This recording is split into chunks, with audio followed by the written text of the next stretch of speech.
Hello students, मैं Sandeep Singh welcome करता हूं आपका मैग्नेट बेंस हिंदी में, जहां पर मिलता है आपको free education from class 6 to 12th।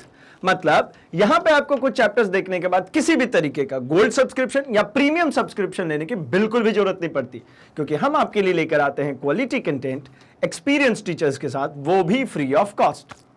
तो जैसा कि हम मिला करते हैं हमारे फिजिक्स सब्जेक्ट के साथ, जो हमारे विज्ञान का ही एक हिस्सा है, और हम देख रहे हैं हमारे चैप्टर नंबर 13 को, विद्युत धारा के चुंबकीय प्रभाव को।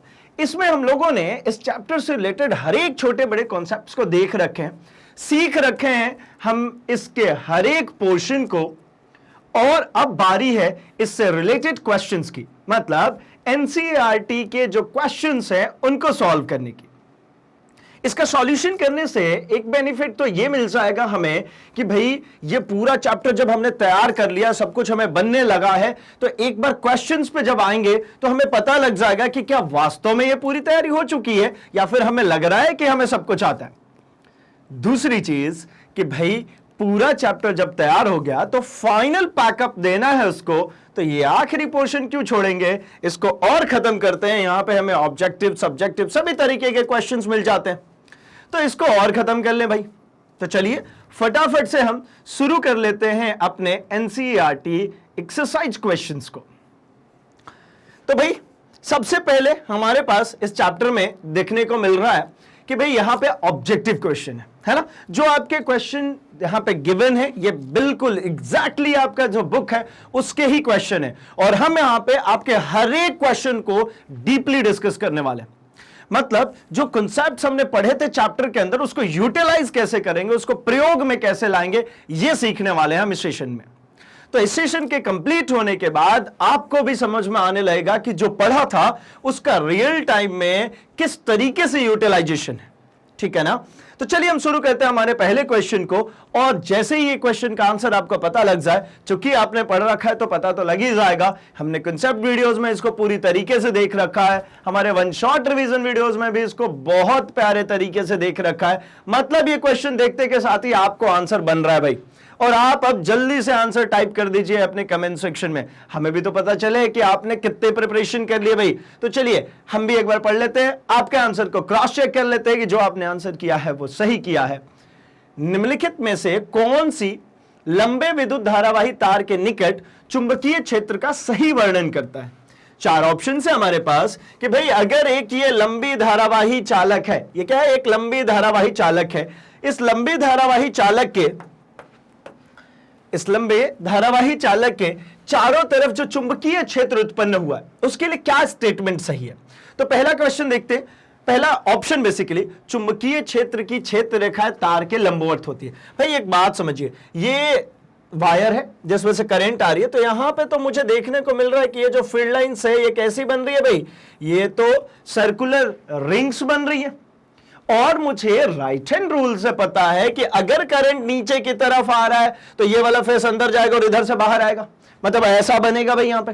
यानी यहां पे मैं अगर एरो मार्क कर दूं तो ये अंदर की तरफ और ये बाहर की तरफ, ऐसे संकेंद्रीय वृत्त बनते चले जाएंगे अगर हम चुंबकीय क्षेत्र को दर्शाते हैं। तो ये कह रहे भैया लंबवत होती है ना, समांतर भी नहीं, चुंबकीय क्षेत्र की क्षेत्र रेखा अक्षीय होती है जिसका उद्भव तार से होता है, बिल्कुल नहीं भाई, इसके अक्ष में नहीं है, इसके एक्सिस पे नहीं है।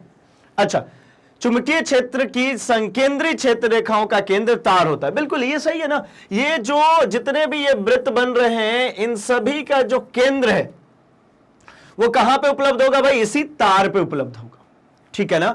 मतलब जो हमारा घ ऑप्शन है, घ ऑप्शन बिल्कुल करेक्ट ऑप्शन है। चलिए हम आगे बढ़ते हैं अपने क्वेश्चन नंबर 2 पे। वैद्युत चुंबकीय प्रेरण की परिघटना क्या है भाई। जो वैद्युत चुंबकीय प्रेरण है वो परिघटना क्या है, मतलब उसकी डेफिनेशन यहां पे हम पूछना चाह रहे हैं। तो वैद्युत चुंबकीय प्रेरण, जैसा कि हमको पता है कि जब कभी भी किसी चुंबक और एक हमारे पास परिनालिका हो, दोनों के बीच में आपेक्षिक गति कराया जाता है, तो परिनालिका में विद्युत धारा प्रवाहित होने लगता है। वो प्रवाहित विद्युत धारा प्रेरित धारा है अल्टीमेटली। इसी फिनोमिना को विद्युत चुंबकीय प्रेरण कहते हैं। कैसे होता है ये देखिए, एक हमने रखा है क्या, कुंडली, इसके पास में हमने रखा है मैग्नेट, ये मैग्नेट और कुंडली के बीच में आपेक्षिक गति हो रही है, ये गया चुंबक इसके अंदर, ये आया बाहर, फिर ये जाएगा अंदर, फिर ये आएगा बाहर। एट द सेम टाइम आप यहां पे देखिए ना, यहां पे एक ईएमएफ जनरेट हो रहा है, एक विभवांतर जनरेट हो रहा है। देखिए एक बार राइट हैंड साइड पे, एक बार लेफ्ट हैंड साइड पे। मतलब इस कॉइल पे एक तरफ यहां पे पॉजिटिव बन गया, एक तरफ नेगेटिव। फिर इसके बाद अगले ही क्षण ये पॉजिटिव नेगेटिव चेंज होकर के क्या हो गया भाई, तो ये पॉजिटिव हो गया, ये नेगेटिव हो गया। मतलब इस कुंडली में देखने को मिल रही है कि दोनों ही तरफ विद्युत धारा प्रवाहित होगी, मतलब इसमें क्लॉकवाइज भी और एंटी क्लॉकवाइज भी। इसी परिघटना को हम कहते हैं विद्युत चुंबकीय प्रेरण। तो ऑप्शन देख लेते हैं, किसी वस्तु को आवेशित करने की प्रक्रिया, नहीं, यह आवेशित करने की कोई प्रक्रिया नहीं है भाई। दूसरा, किसी कुंडली में विद्युत धारा प्रवाहित होने के कारण चुंबकीय क्षेत्र उत्पन्न करने की प्रक्रिया, मतलब किसी कुंडली में विद्युत धारा प्रवाहित होने के कारण चुंबकीय क्षेत्र उत्पन्न करने की प्रक्रिया। थोड़ा सा रुकते हैं इस पे, ये मे भी सही है ना। अगला देख लेते हैं क्या इससे और एप्रोप्रिएट आंसर है क्या। अगर नहीं है तो ये तो बिल्कुल सही लग रहा है कि किसी कुंडली में विद्युत धारा प्रवाहित होने के कारण चुंबकीय क्षेत्र उत्पन्न होने की प्रक्रिया। थोड़ा सा और देखते हैं, कुंडली तथा चुंबक के आपेक्षिक गति के कारण कुंडली में प्रेरित विद्युत धारा उत्पन्न करना। भाई ये ज्यादा एप्रोप्रिएट है, ये ज्यादा बेहतर है, ठीक है ना। ये जो दिख रहा है मुझे कि धारा प्रवाहित होने के कारण उसमें चुंबकीय क्षेत्र उत्पन्न होना, तो इसको हम क्या कहेंगे भाई कि विद्युत धारा का चुंबकीय प्रभाव। ये क्या है, विद्युत धारा का चुंबकीय प्रभाव। अच्छा, किसी विद्युत मोटर की कुंडली को घूर्णन कराने की प्रक्रिया, ना, तो भाई ग ऑप्शन मेरा सबसे बेहतर है, ग बिल्कुल करेक्ट ऑप्शन हो गया। चलिए बढ़ते हैं हम नेक्स्ट क्वेश्चन नंबर 3 में। विद्युत धारा उत्पन्न करने की युक्ति को क्या कहते हैं। देखिए धारा उत्पन्न करना है, उत्पन्न करना मतलब जनरेट करना है, ऐसे याद किया था ना हमने। उत्पन्न करना मतलब जनरेट करना, और जनरेट करने के लिए क्या लगेगा, जनरेटर। और जनरेटर को हिंदी में क्या कहते हैं भाई, तो जनरेटर को ही हिंदी में कहते हैं हम जनित्र। क्या कहते हैं इसको, जनित्र, ठीक है। जनरेटर को हिंदी में क्या कहते हैं, जनित्र। तो भाई क्या हो जाएगा इसका आंसर, इसका आंसर हो जाएगा क, जनरेटर, ठीक है। जैसे कि हमने एसी जनरेटर यहां पे हम देख पा रहे, क्या हो रहा है भाई, ये कुंडली यहां पे घूम रही है, यहां पे फिक्स चुंबकीय क्षेत्र पहले से ही है। अगर कुंडली को मैं घुमाता हूं इस चुंबकीय क्षेत्र में, तो यहां से मुझे धारा प्राप्त हो जाती है। ये गिल्वेनोमीटर मुझे बता रहा है कि इसमें धारा प्रवाहित हो रही है, ठीक है ना। तो ये है एसी जनरेटर। तो क्या हो जाएगा इसका आंसर, क, जनरेटर, जनित्र। नेक्स्ट बढ़ते हैं क्वेश्चन नंबर 4 पे। किसी एसी जनरेटर तथा डीसी जनरेटर में एक मूलभूत अंतर है कि अगर एसी और डीसी में डिफरेंस की बात करें कि एसी और डीसी में क्या डिफरेंस होता है, तो देखिए एसी में अगर आप ध्यानपूर्वक देख रहे हैं तो ये 2 रिंग्स दिख रही हैं, एक रिंग ये और एक रिंग यहां पे। ये दोनों रिंग्स को अगर ध्यान से देखा जाए तो ये एक एक एंड से कनेक्टेड। ये देखिए ये वाला जो एंड आएगा ना, ये देखिए ये लंबा सा एंड आएगा, ये देखिए ये लंबा सा एंड है ये वाला, है ना। यहां पे एक रॉड में जुड़ी हुई ये एक अलग से भी आ रही है। मतलब क्या हो रहा है कि ये वाला जो है, ये जो एक रिंग है, ये आर्मेचर के दूसरे एंड से जुड़ा है और ये पहला वाला पहले से जुड़ा है। मैं एक बार इसको प्लॉट कर देता हूं। देखिए अगर ये एसी है तो एसी होगा तो इस प्रकार का अरेंजमेंट है, एक रिंग यहां पे और एक रिंग ये नीचे। एक ब्रश इसको परमानेंटली घिस रहा है और एक ब्रश इसको परमानेंटली घिस रहा है। ये हमारा नॉर्थ और साउथ पोल है। ये मेरा जो है ए बी सी डी, ये क्या है, ये आर्मेचर हो गई। अब अगर ये आर्मेचर घूमेगी यहां पे, तो आर्मेचर के घूमने के कारण हमेशा हमेशा के लिए ध्यानपूर्वक देखेंगे तो ये जो ए बी आर्म है इससे जो कनेक्टेड है वो ये वाला रिंग कनेक्टेड है, और जो सी डी आर्म है इससे जो कनेक्टेड है वो ये नीचे वाला कनेक्टेड है भाई, और ये इसको ब्रश को हमेशा घिस रहा। जबकि यही बात अगर डीसी करनी हो तो डीसी में क्या कर देंगे, तो डीसी में ये कर दिए भाई,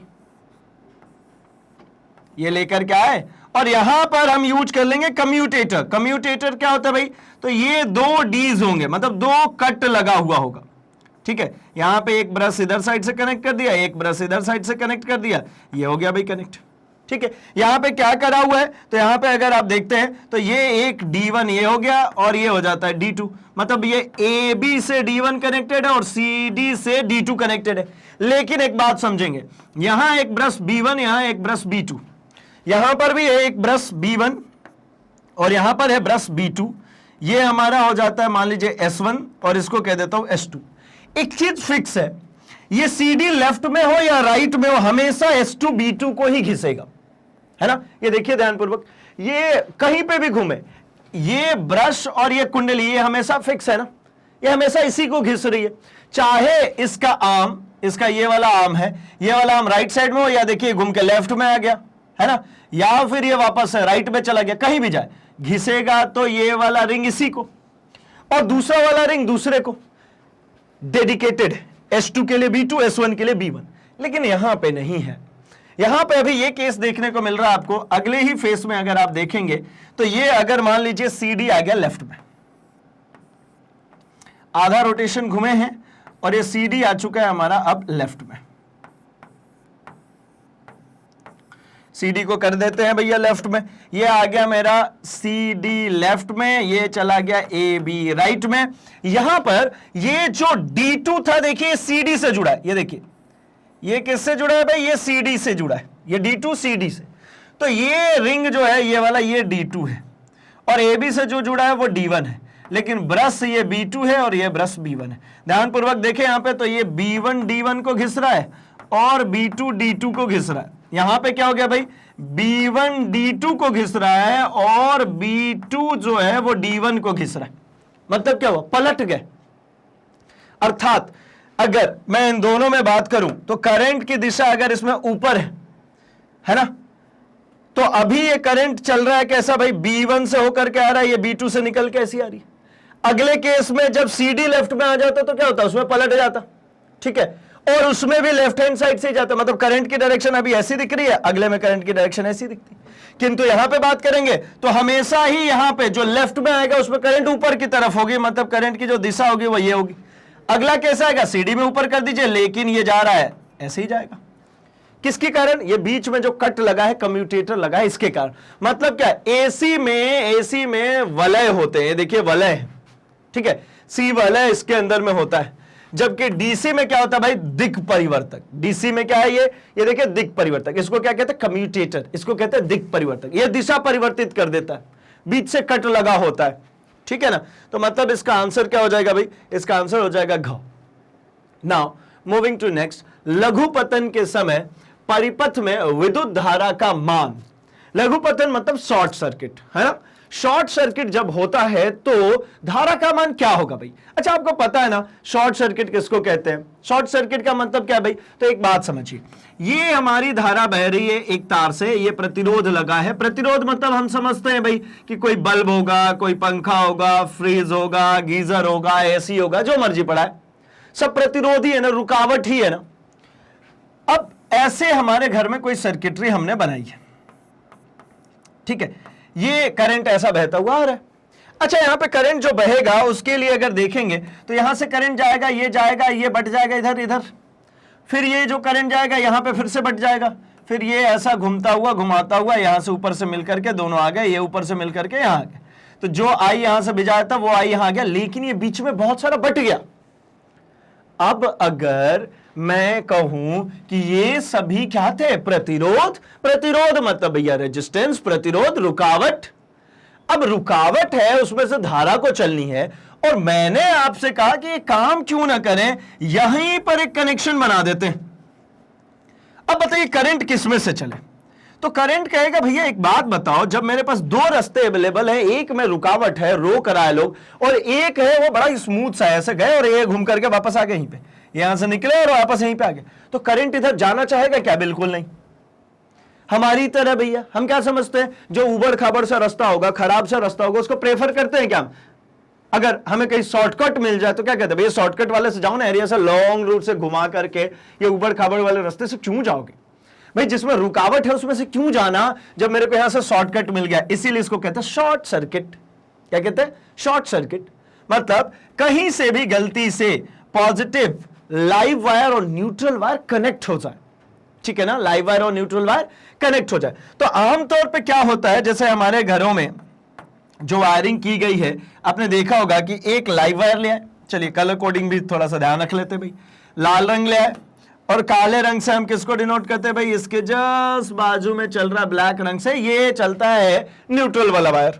तो एक लाइव वायर हो गया और एक न्यूट्रल वायर हो गया। ये हमारा क्या है भाई, ये लाइव और ये हमारा है न्यूट्रल।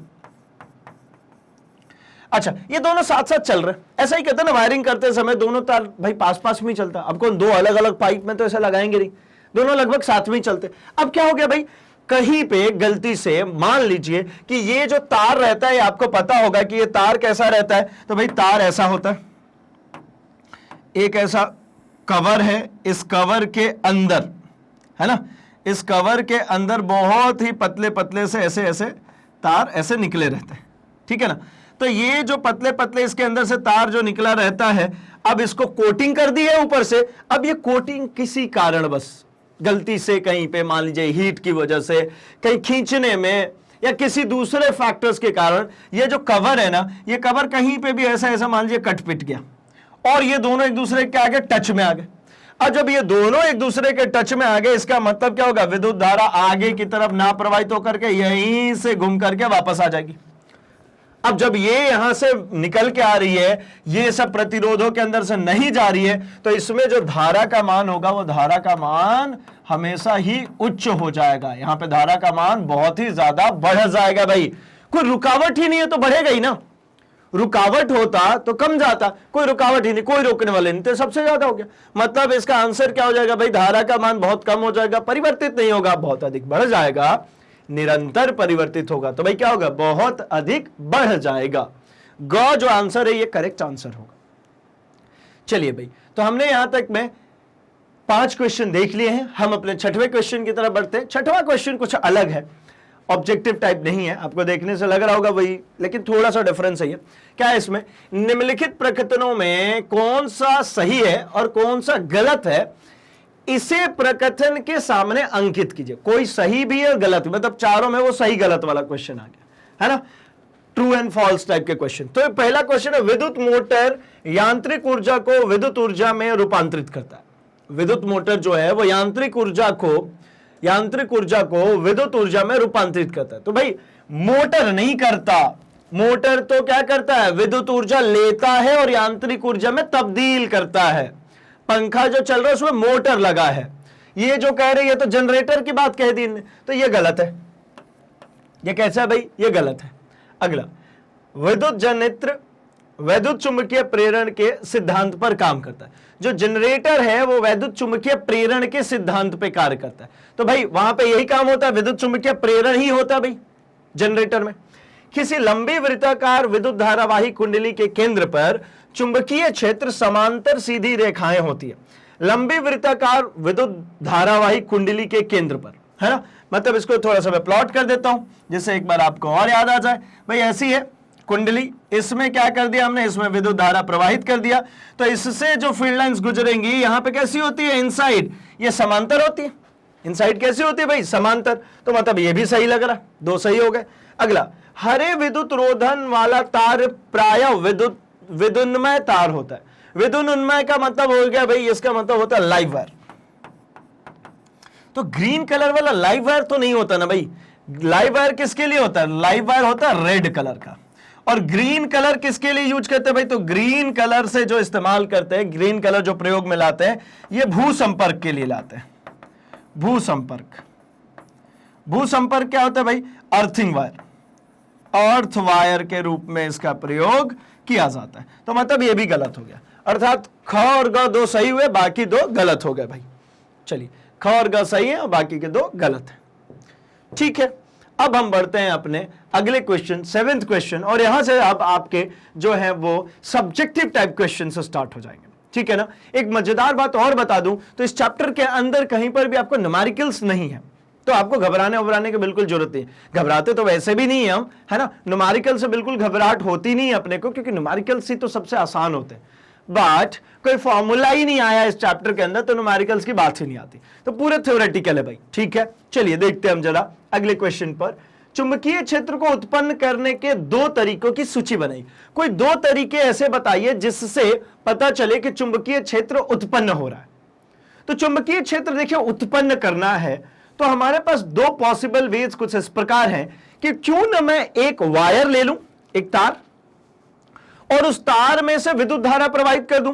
तो तार के चारों तरफ चुंबकीय क्षेत्र उत्पन्न हो जाता है, जैसे कि ऑर्स्टेड ने हमें समझाया था। भाई क्या समझाया था उन्होंने कि भाई अगर एक तार है, इसमें से अगर विद्युत धारा प्रवाहित करेंगे तो इसके चारों तरफ ऐसा ये चुंबकीय क्षेत्र उत्पन्न हो जाएगा। इसके चारों तरफ क्या उत्पन्न होगा? चुंबकीय क्षेत्र। अच्छा, दूसरा एक और भाई, दूसरा कौन है भाई? फैराडे ने जो हमें बताया था, क्या कहा था उन्होंने कहा था परिनालिका के बारे में। तो हमारे पास यहां परिनालिका के बारे में क्या है उसकी बात करते हैं। तो हमारे पास परिनालिका के बारे में यह है कि अगर इसमें से हमने विद्युत धारा प्रवाहित की, उन्होंने विद्युत चुंबकीय प्रेरण की बात करी थी, हम जरा थोड़ी सी और अलग बात करते हैं। अगर मैंने यहां पे विद्युत धारा प्रवाहित की तो इस चालक से अगर धारा प्रवाहित होगी तो यहां पे ये जो कुंडली है ये एक बार मैग्नेट के तरीके से बिहेव करने लगेगा, एक दंड चुंबक, छड़ चुंबक के तरीके से बिहेव करने लगेगा और ये चारों तरफ चुंबकीय क्षेत्र उत्पन्न करेगा। ठीक है ना? अगर और मैं इसको प्रॉपरली बनाऊं थोड़ा सा, तो मतलब जैसे आपको जो आपने देखा है कि भैया ऐसा कंप्लीट बना देगा, ये देखिए ये कंप्लीट बन जाएगा। ऐसा नहीं है कि सिर्फ और सिर्फ जो है मतलब अंदर ही लाइंस होंगी, बाहर साइड भी फील्ड लाइंस अवेलेबल होंगी। ठीक है ना? और हमें ये एक और चीज पता है, अगर ये फील्ड लाइंस यहां से होकर के जा रही है तो ये क्लॉकवाइज जाएगी। क्लॉकवाइज जाएगी मतलब ये साउथ पोल होगा इसका और ये नॉर्थ पोल होगा इसका। कैसे पता? क्योंकि एस को ऐसे एरो बना दीजिए, देखिए साउथ पोल हो गया, और नॉर्थ के लिए अगर आप ऐसे करेंगे तो ये देखिए एंटी क्लॉकवाइज हो गया। ठीक है ना? तो मैं इसी के आधार बना रहा हूं। तो ये यहां से सारी फील्ड लाइंस क्या हो रही है? बाहर निकल रही है, बाहर निकल रही है, बाहर निकल रही है, बाहर निकल रही है। यहां पे आकर के सभी फील्ड लाइंस क्या हो जाएंगी? टर्मिनेट हो जाएंगी, इनसाइड साउथ से नॉर्थ हो जाएगी। तो बिल्कुल चुंबक के तरीके से काम करने लगा। तो आइए देखते हैं जरा हम क्वेश्चन में। क्वेश्चन क्या कह रहे भाई? क्वेश्चन कह रहे किसी धारावाही सीधी मतलब विद्युत क्षेत्र उत्पन्न करने के दो कारक बताने थे, दो तरीके बताने थे। तो आंसर देखते हैं। एक धारावाही सीधा चालक के चारों तरफ चुंबकीय क्षेत्र होता है, ये सीधा धारावाही चालक के चारों तरफ।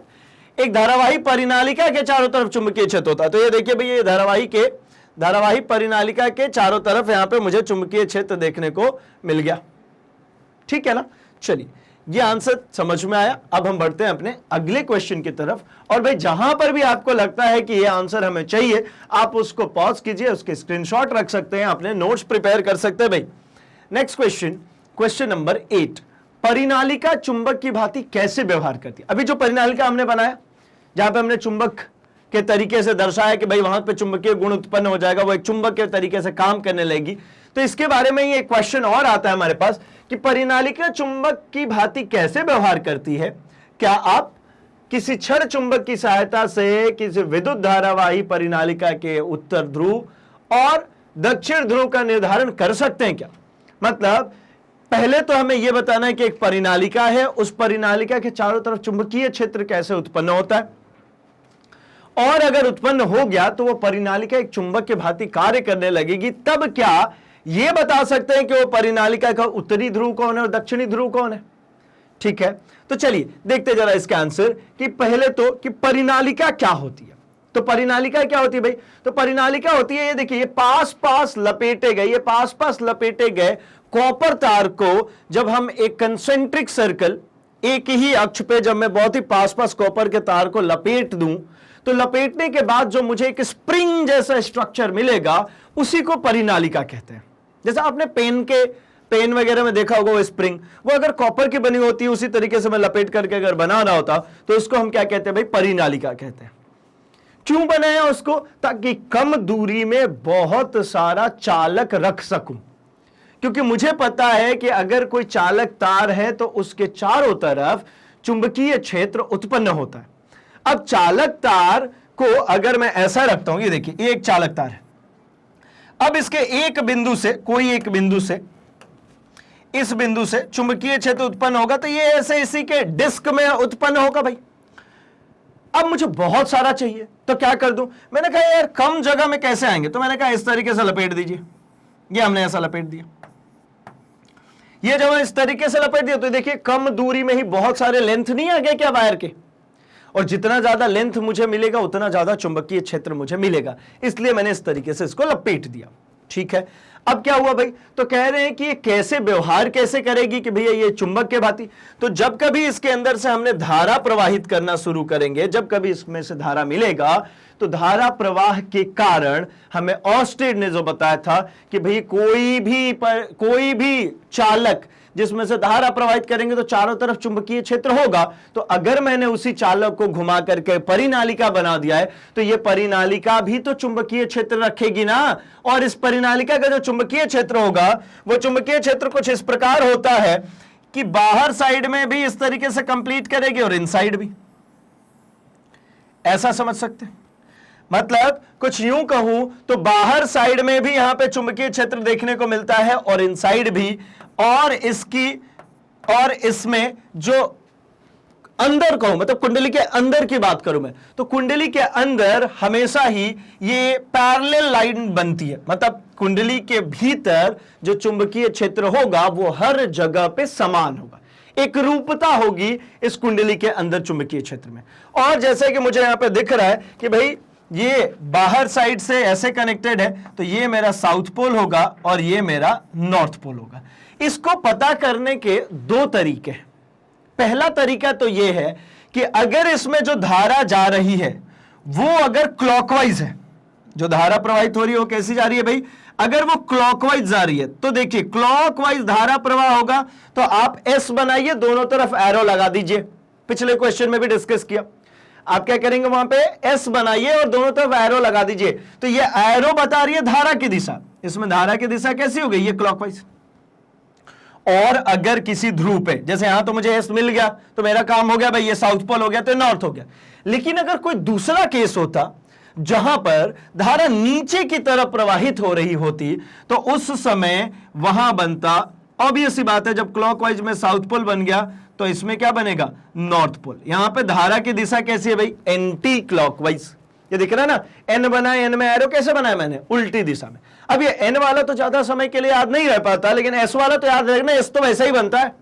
जब एस में पता चल गया क्लॉकवाइज, तो एन में ऑटोमेटिकली पता है भैया एंटी क्लॉकवाइज बनेगा। तो मतलब अगर इस कुंडली में धारा प्रवाह की दिशा क्लॉकवाइज है जिस सिरे पे, वो सिरा साउथ पोल है, तो अल्टीमेटली दूसरा सिरा नॉर्थ पोल। और अगर कुंडली में धारा का प्रवाह जो है वो एंटी क्लॉकवाइज चल रहा है, तो वह सिरा नॉर्थ पोल के तरीके से बिहेव करेगा, इसका मतलब है दूसरा साउथ पोल।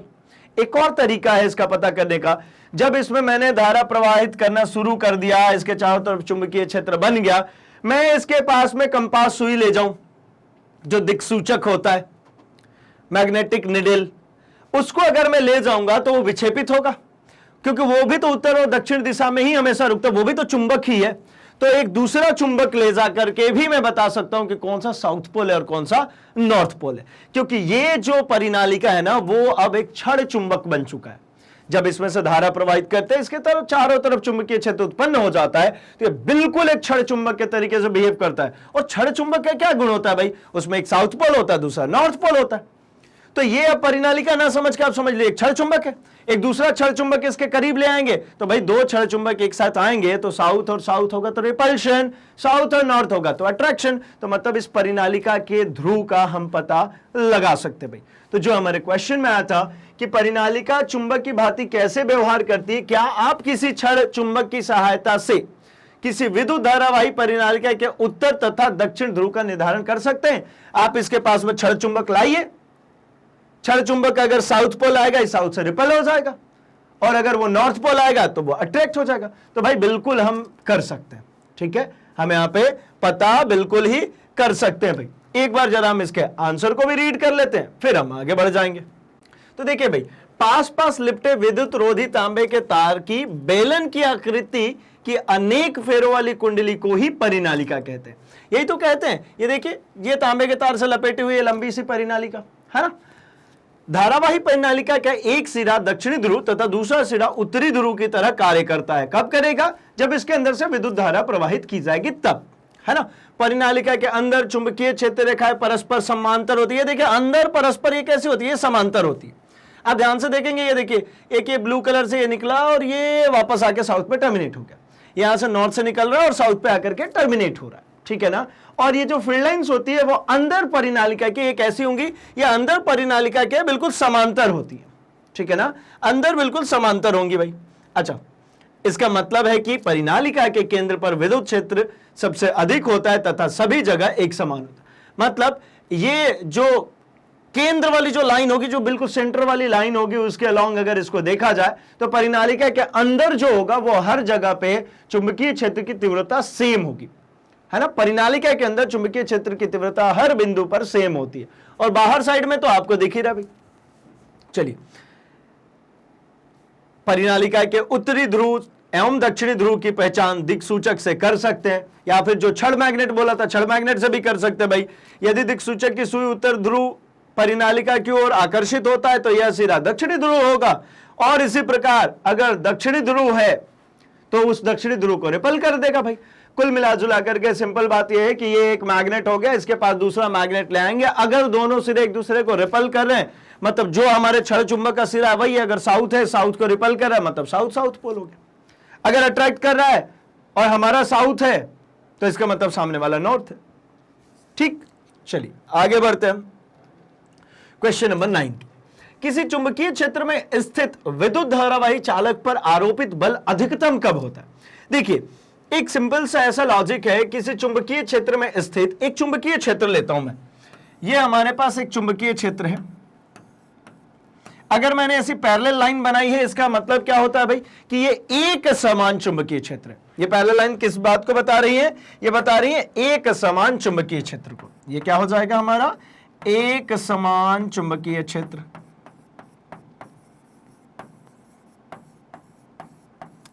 ये हो गया मेरा एक समान चुंबकीय क्षेत्र। अब अगर इसमें एक समान चुंबकीय क्षेत्र है और इसमें अगर एक धारावाही रख दूं, तो मैं एक धारावाही रख देता हूं। ये हमने एक धारावाही इसके अंदर में रख दिया। अब इस धारावाही से मैंने क्या किया हुआ है, इसमें से मैंने करंट पास किया हुआ है, ठीक है, वो है I एम्पियर की धारा। और इस परिणाम ये जो है, ये धारा जिसमें से प्रवाहित हो रही है, ये L लेंथ का है, ठीक है ना। चलिए, तो ये क्या हो जाता है भाई हमारा L लेंथ, कैपिटल L ले लेता हूं, है ना। फॉर्मूले में हमारे पास कैपिटल L है, तो इसकी लेंथ कैपिटल L ले लेते हैं। अच्छा, ये एक समान चुंबकीय क्षेत्र को किस चीज से भाई, तो B से प्रदर्शित करते हैं। अब बात करते हैं हम कि भाई जब इस चालक से धारा प्रवाहित करेंगे तो आपको पता है कि ये चालक के चारों तरफ चुंबकीय क्षेत्र उत्पन्न हो जाते हैं। एक चुंबकीय क्षेत्र पहले से ही, एक चुंबकीय क्षेत्र इस धारावाही चालक के कारण, तो भाई दो चुंबकीय क्षेत्र आएंगे तो एक दूसरे को एडजस्ट तो करेंगे ना। तो जब ये एक दूसरे को एडजस्ट कर रहे होंगे तब ये कहना चाह रहे हैं कि भाई इस धारावाही पे क्या लगेगा, बल। भाई एडजस्टमेंट का क्या मतलब है, तो ये जो चालक तार आपका ऐसा दिख रहा है वो ऐसा हो जाए, ऐसा हो जाए, इसी के लाइन में आ जाए, अपने आप को मतलब इस पे फोर्स लगेगा, वो फोर्स एक्सपीरियंस तो करेगा। क्यों करेगा? क्योंकि ये दोनों मतलब एक समान ये चुंबकीय क्षेत्र जो है, इसी के लाइन में इसका भी चुंबकीय क्षेत्र आ जाना चाहिए भाई। तो इसके लिए एक फार्मूला है हमारे पास जिसको हम याद रखते हैं बिल साइन थीटा से। क्या? Bill sine theta. बिल मतलब भाई BIL, ठीक है। बी मतलब क्या भाई, तो यहां पे देखिए लिखा है क्या, ये है बल बराबर चुंबकीय क्षेत्र की तीव्रता, चुंबकीय क्षेत्र की तीव्रता इनटू विद्युत धारा, ठीक है, ये है इनटू विद्युत धारा। और L मतलब क्या भाई, लंबाई। और इसके बाद में है यहां पे साइन थीटा। साइन थीटा से क्या मतलब है भाई, तो साइन तो मुझे पता है, साइन क्या होता है भाई, साइन जो है इसका इस्तेमाल करते हैं हम लंब बटा कर्ण के लिए, ठीक है ना। किसका? लंब बटा कर्ण। लेकिन ये जो थीटा है ये क्या है भाई, ये हमें यहां पे बताता है कोण। कौन सा कोण? तो ये वाला कोण जो हमारा वायर और चुंबकीय क्षेत्र एक दूसरे के ऊपर आरोपित करे, वो वाला कोण। अब ये कह रहे कौन सी ऐसी कंडीशन होगी जहां पे सबसे ज्यादा बल लगेगा, तो भाई मैं उस कंडीशन की बात कर लेता हूं। तो ये जो मेरे पास जो फॉर्म है F = BIL sin थीटा, यहां पे इस फॉर्मूले से मुझे एक बात पता चलती है कि अगर थीटा का मान 0 डिग्री रख दूं, ठीक है, थीटा का मान ये हटाता हूं मैं, अगर मैंने यहां पे थीटा का मान कितना रख दिया भाई 0 डिग्री, अगर 0 डिग्री हो गया तो देखिए ना साइन 0 डिग्री का मान होता है 0, मतलब F हो जाएगा 0।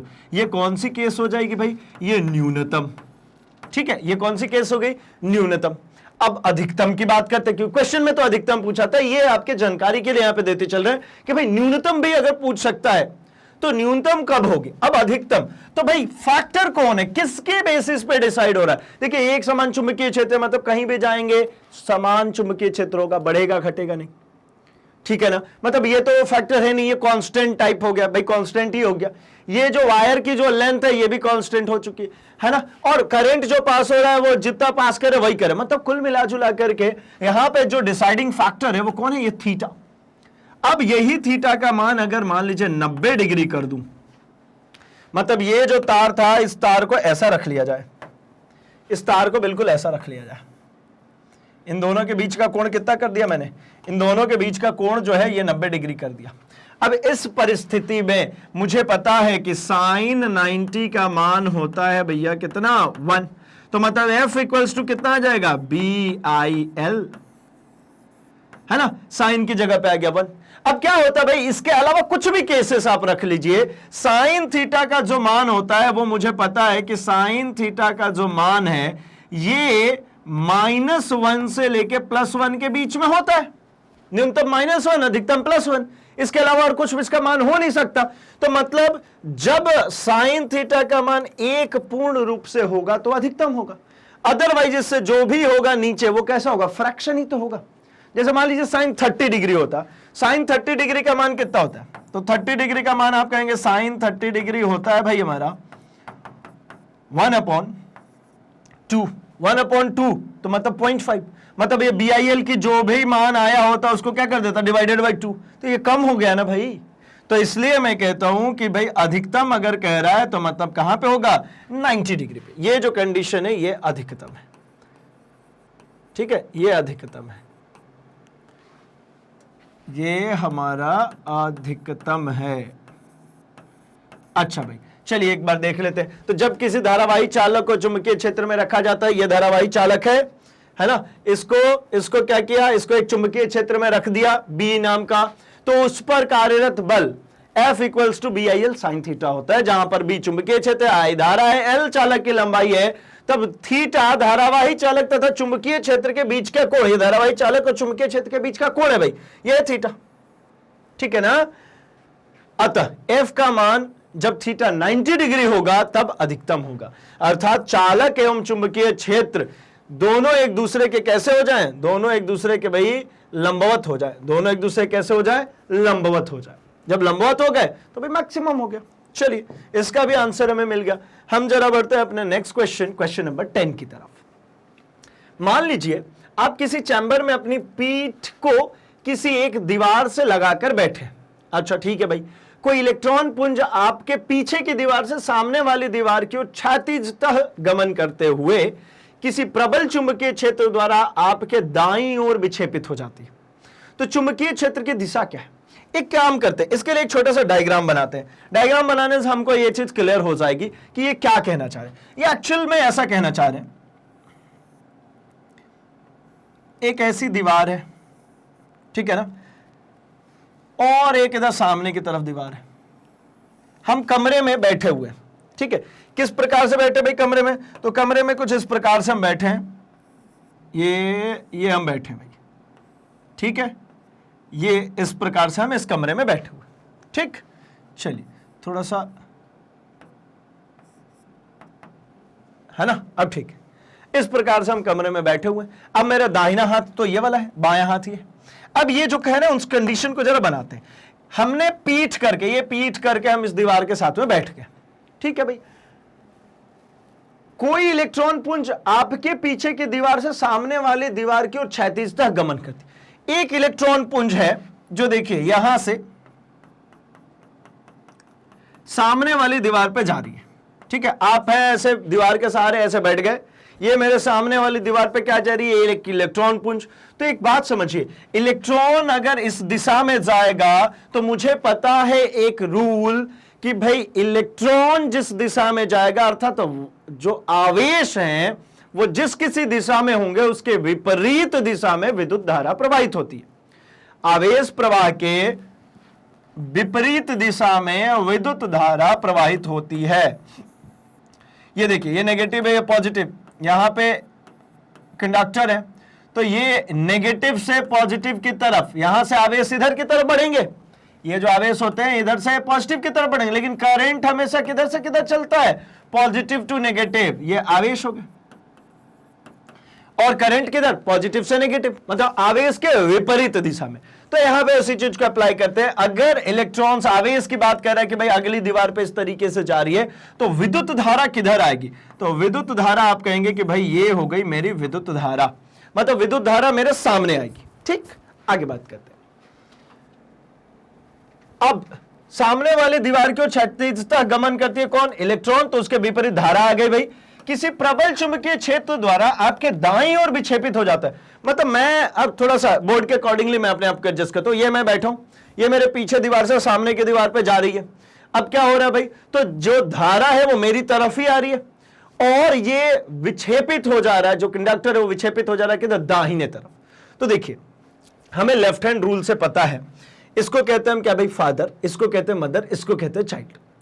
फोर्स, मैग्नेटिक फील्ड और करंट, है ना।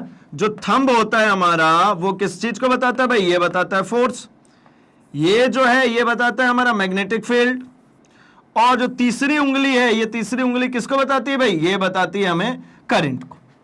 मतलब ये जो उंगली हो गई, ये हो गई बल, अंगूठा जो है बल, ये जो हमारी है ना, ये तर्जनी जिसको कहते हैं, ये बता रही है चुंबकीय की दिशा, तो मैं चुंबक सिर्फ लिख दे रहा हूं, चुंबक की दिशा है अल्टीमेटली। और ये जो फिंगर है ये किसको बता रही है भाई, ये बता रही है विद्युत धारा की दिशा को। तो अब यहां पे अगर मैं अप्लाई करूं तो विद्युत धारा की दिशा मेरी तरफ हो गई, विद्युत धारा की दिशा मेरी तरफ हो गई, ये हो गई। चलिए एक एक करके देखते हैं। विद्युत धारा की दिशा मेरी तरफ हो गई। अब कह रहे हैं कि ये जो जा रही है ना, ये फोर्स के कारण दाहिने मुड़ जा रही है। तो दाहिने मतलब क्या, बल किधर हो गया, इधर। तो मतलब धारा इधर हो गई, बल की जो दिशा है वो किधर मुड़ गई भाई, ये दाहिने की तरफ, ये ऐसा हो गया बल। तो चुंबकीय क्षेत्र किधर होगा, अच्छा इसको अभी बंद करते हैं ना, ये दो फिंगर्स, एक सेकेंड, है ना, ये इसको बंद करते भाई, ठीक है। ऑटोमेटिकली तो होगा नहीं क्योंकि खुलेगा ही नहीं। तो ये देखिए बल दाहिने हो गया, करंट मेरी तरफ आ रहा है, ये देखिए करंट मेरी तरफ आ रहा है और बल किधर हो गया, ये दाहिने हो गया। ये कहना ना दाहिने मुड़ जाएगा, दाईं ओर मुड़ गया। तो ये जो बल था ये बल दाईं ओर मुड़ गया, करंट मेरी तरफ आ रही है, तो चुंबकीय क्षेत्र किधर होगा भाई, ये वाली उंगली खोल दीजिए, ये उंगली किधर गई, नीचे। तो चुंबकीय क्षेत्र किधर होगा भाई, तो चुंबकीय क्षेत्र होगा हमेशा नीचे वाली समतल के ऊपर, मतलब नीचे की तरफ। ये अगर ऐसा रिएक्ट करते हैं तो देखिए ये विद्युत धारा मेरी तरफ, बल जो है मेरे से दाहिने तरफ, क्योंकि क्वेश्चन में बोला है। तो ये जो फिंगर है चुंबकीय क्षेत्र जो वो किधर लग रही है, नीचे की ओर।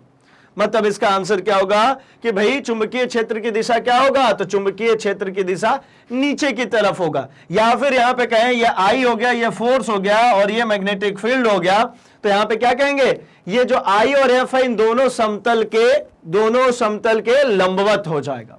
दोनों समतल के कैसा हो जाएगा भाई, लंबवत। कब, जब वो दोनों एक दूसरे के लंबवत है, ठीक है ना। मतलब ये हमें समझ में आ गया। इसके लिए बहुत आसान था, आप बैठ करके इस तरीके से अपने आप को इमेजिन कर सकते हैं। और आपके पास तो यही फादर मदर चाइल्ड, कहीं पर भी लग रहा हो उंगलियों को उसकी दिशा में रखिए, ऑटोमेटिकली आंसर निकल आएगा। चलिए देखते हैं हम क्वेश्चन नंबर 11 को। 11th क्वेश्चन है भाई, विद्युत मोटर का नामांकित आरेख खींचिए, इसका सिद्धांत, कार्यविधि स्पष्ट कीजिए और विद्युत मोटर में विभक्त वलय का क्या महत्व है इसको बताइए। तो देखिए विद्युत मोटर जो है, ठीक है ना, विद्युत मोटर का मेनली क्या काम है, तो विद्युत मोटर हमारे विद्युत ऊर्जा को यांत्रिक ऊर्जा में तब्दील करता है। क्या है भाई, विद्युत ऊर्जा को यांत्रिक ऊर्जा में बदल देता है। यही विद्युत मोटर का मेनली कहें कि काम जो है वो है। यांत्रिक ऊर्जा का मतलब क्या भाई, घूमना शुरू कर देगा। विद्युत ऊर्जा मतलब इलेक्ट्रिसिटी देंगे, घूमने लगेगा। कहां लगा होता है भाई, आपने देखा इसको पंखे में लगा हुआ है, आपके मिक्सर में लगा है, वॉशिंग मशीन में लगी हुई है, ठीक है ना। तो ये क्या काम करता है भाई, तो इसको विद्युत धारा दीजिए, ये घूमना शुरू कर देगा, यानी विद्युत ऊर्जा को यांत्रिक ऊर्जा में तब्दील कर देगा, ठीक है ना। तो इसका सिद्धांत क्या है, तो ये सिद्धांत जो इसका है ये है विद्युत चुंबकीय प्रभाव। विद्युत चुंबकीय प्रभाव का मतलब है कि अगर आप किसी कुंडली को विद्युत धारा प्रवाहित करते हैं और उस कुंडली को एक फिक्स मैग्नेटिक फील्ड में रख देते हैं, जैसे यहां पे आपको दिख रहा है नॉर्थ पोल और इधर साइड में दिख रहा है आपको साउथ पोल, ये फिक्स्ड मैग्नेटिक फील्ड है, इसके अंदर हमने रख दिया, और इसका एक सिरा, ये ए बी का एक सिरा जो है वो एक रिंग से जोड़ दिया, और जो सी डी का एक सिरा है वो यहां पे ले आकर के इसके दूसरे रिंग से कनेक्ट कर दिया, और इनको घुमाने के लिए हमने यहां पे लगा दिया भाई एक शाफ्ट। ये जो है ये क्या है, एक शाफ्ट है। शाफ्ट क्या होती है भाई, कोई चीज अगर घूमेगी तो भाई उसको किसी चीज पर कसना पड़ेगा ना, तभी तो घूमेगी। उसको हम क्या कहते हैं, धुरी, शाफ्ट। जैसे पंखे में देखा ना, एक रॉड लटक रही होती है, उसी के परिता तो वो घूम रहा होता है, तो वही हो गया भाई शाफ्ट। अब एक और बात, ये जो ABCD है ये कुंडली है। ये कुंडली कैसे बनेगी, तो ये कुंडली बनती है सॉफ्ट आयरन के ऊपर कॉपर के तार को लपेट के। मतलब ये ABCD जो दिख रहा है आयताकार, ये सिर्फ एक्सप्लेनेशन के लिए, थ्योरेटिकली समझने के लिए ही बनाई जाती है। और रियल टाइम में अगर आप देखेंगे तो इसका स्ट्रक्चर थोड़ा सा भिन्न होता है। यहां पे ABCD का मतलब क्या समझेंगे कि एक जो है कॉपर का तार है, उसको इस तरीके से लपेट करके ABCD बना है। अच्छा, एक कॉपर का तार मैं ले जाऊंगा, ये देखिए, तो भाई ऐसा लेके गया, ये बना है, तो इसका क्या होगा भाई, दो सिरे होंगे ना। कोई भी तार कहीं पे लपेटना शुरू करें तो दो तो सिरे बनेंगे ना। तो एक सिरा जो है वो इस कम्यूटेटर के एक्स से जोड़ दिया, और दूसरा सिरा जो है वो ये वाई से जोड़ दिया। मतलब यहां पे दो डीज है ना, एक AB से जुड़ा हुआ, दूसरा CD से, और इन दोनों को जोड़ दिया किससे भाई, एक कार्बन ब्रश इधर लगा है और एक कार्बन ब्रश इधर लगा है। अब कारण क्या है, एक बात समझिए, ये घूम रहा है, ये शाफ्ट है, ये घूम रहा है। अब भैया क्या है, इसके तार को मैं लपेट दूं, है ना, ऐसा समझ के चलिए, मैंने इसको ले आया और ये तार को लपेट के ऐसा ले जाकर के कनेक्शन बना दिया। ठीक है, ये चलिए कनेक्शन बन गया। अब भाई क्या होगा, ये जब घूमेगा तो ये तार को ऐसा लपेट नहीं देगा क्या, ये तार ऐसा लपेट नहीं जाएगा। तो भाई इससे बचने के लिए क्या करें, तो इससे बचने के लिए क्या करते हैं, एक कार्बन ब्रश दोनों तरफ रख दिया। ये मान लीजिए कार्बन ब्रश है, ये धुरी है, ये देखिए घूम रहा है, ये संपर्क में भी है, मतलब इससे इसमें करंट जा रहा है, इसमें से भी इसमें करंट जा रहा है, और ये क्या हो रहा है, घूम भी रहा है। लेकिन भैया एक दिक्कत है, अगर ये जो रिंग जो घूम रहा है वो कंप्लीट ऐसा होगा, और एक साइड से आप ऐसा महसूस कीजिए कि एक साइड से ऐसे घिस दूं और एक साइड से ये ब्रश से घिस दूं, तो ये शॉर्ट नहीं हो जाएगा क्या करंट। मतलब एक तरफ से आप ऐसे बैटरी लगा दीजिए, ठीक है, और ये जो रिंग है ये चालक ही है, तो अगर आपने यहां से बैटरी लगा दी, ये पॉजिटिव या नेगेटिव दिया, तो ये तो शॉर्ट हो जाएगा ना, यहां पे ये घूमेगा क्यों। तो इस बात से बचने के लिए कि ये शॉर्ट ना हो जाए, यहां पे एक छोटा सा काम और कर देते हैं कि इस रिंग को ही बीच में से ऐसा काट दिया। ये रिंग को क्या कर दिया भाई, बीच में से कट मार दिया, कट लग गया। अब कट लगने से क्या हो गया, तो आप देख पा रहे होंगे कि भाई ये जो पॉजिटिव से कनेक्टेड है, ये जो ब्रश, ये कार्बन ब्रश है, ये कार्बन ब्रश पॉजिटिव से कनेक्टेड है, और किसको घिस रहा है, ये रिंग के पहले हिस्सों को घिस रहा है, इसको D1 कहती। और ये किसको घिस रहा है भाई, ये D2 को घिस रहा है, ये दूसरा वाला कार्बन ब्रश। मतलब अब तो शॉर्ट नहीं होगा ना, ठीक है। अब इसमें ये घूमते रहे, अगले फेस में क्या होगा भाई, ये घूम जाए, और घूम करके क्या हो जाए, घूम करके आप ऐसा बना देता हूं मैं इसको थोड़ा सा ये D2 वाला पर्पल से बनाते हैं, ठीक है ना, और ये D1 रेड से। अगले फेस में घूम गया तो क्या हो गया भाई, घूम गया तो ये D2 इधर आ गया, D2 जो है वो किधर आ गया, D2 हमारा लेफ्ट साइड में आ गया, D2 हमारा लेफ्ट साइड में, और D1 हमारा राइट साइड में। मतलब सेम चीज अब क्या हो गई, तो D2 पॉजिटिव से खिंचने लगा और D1 नेगेटिव से खिंचने लगा भाई। तो भाई मतलब ये हुआ कि यहां पे ये जो दिक् परिवर्तक जो लगा है, यही सब कुछ गेम बदलने वाला है। किसके लिए, तो भाई बात करेंगे जब हम डीसी मोटर के लिए, तब, ठीक है। तो मतलब ये हुआ कि विद्युत मोटर विद्युत धारा के चुंबकीय प्रभाव के सिद्धांत पर कार्य करती है। जब किसी चालक के चुंबकीय क्षेत्र में रखा जाता है, जब किसको, धारावाही को चालक के चुंबकीय क्षेत्र में अगर रखा जाता है, तो उस पर एक बल आरोपित होता है। इस बल की मदद से विद्युत यांत्रिक ऊर्जा में परिवर्तित होता है। मतलब क्या है भाई, जो हमारा यहां पर लगता है वो लगता है left hand rule. Left hand rule क्या कहता है भाई, तो लेफ्ट हैंड रूल कहता है कि अगर कहीं पर भी हमारा जो तर्जनी है वो चुंबकीय क्षेत्र की दिशा को प्रदर्शित करती है, तो हमारी मध्यमा विद्युत धारा की दिशा को, तो उस समय इन दोनों क्षेत्रों के लंबवत एक बल कार्य करता है, ठीक है ना। लेफ्ट हैंड रूल क्या कहता है भाई, लेफ्ट हैंड रूल के अकॉर्डिंगली यही है ना कि ये हो गया फोर्स, ये हो गई हमारी तर्जनी, और ये हो गई हमारी मध्यिका। तो ये इसको कहते हैं भाई, ये फोर्स को रिप्रेजेंट करिए, मैग्नेटिक फील्ड को और ये करंट को। ये तो कहते थे फादर मदर चाइल्ड, फादर मतलब force, F for force, mother मतलब मदर का एम ले लीजिए मैग्नेटिक फील्ड, सी चाइल्ड वाला सी मतलब क्या करंट। ये तीनों एक तीसरे से दिख रहे कैसे, परपेंडिकुलरली होते भाई, ठीक है ना। अब ये परपेंडिकुलर होगा, यहां पे आपको एंगल नहीं दिख रहा, लेकिन ये कैसा है, ये ऐसा है परपेंडिकुलर, ठीक है ना। चलिए, तो मतलब क्या समझ में आया भाई कि तीनों एक तीसरे के परपेंडिकुलर होते हैं, जहां पर इन दोनों क्षेत्रों के मतलब चुंबकीय क्षेत्र और विद्युत धारा की दिशा के लंबवत लगता है बल, और इसी बल के कारण ये क्या होने लगता है, घूमने लगता है, ठीक है। मतलब अगर हम इसमें आते हैं इसके कार्यविधि में, तो देखिए कार्यविधि क्या कहता है कि जब आर्मेचर से विद्युत धारा प्रवाहित होती है तो आर्मेचर पर चुंबकीय क्षेत्र में बल आरोपित होता है।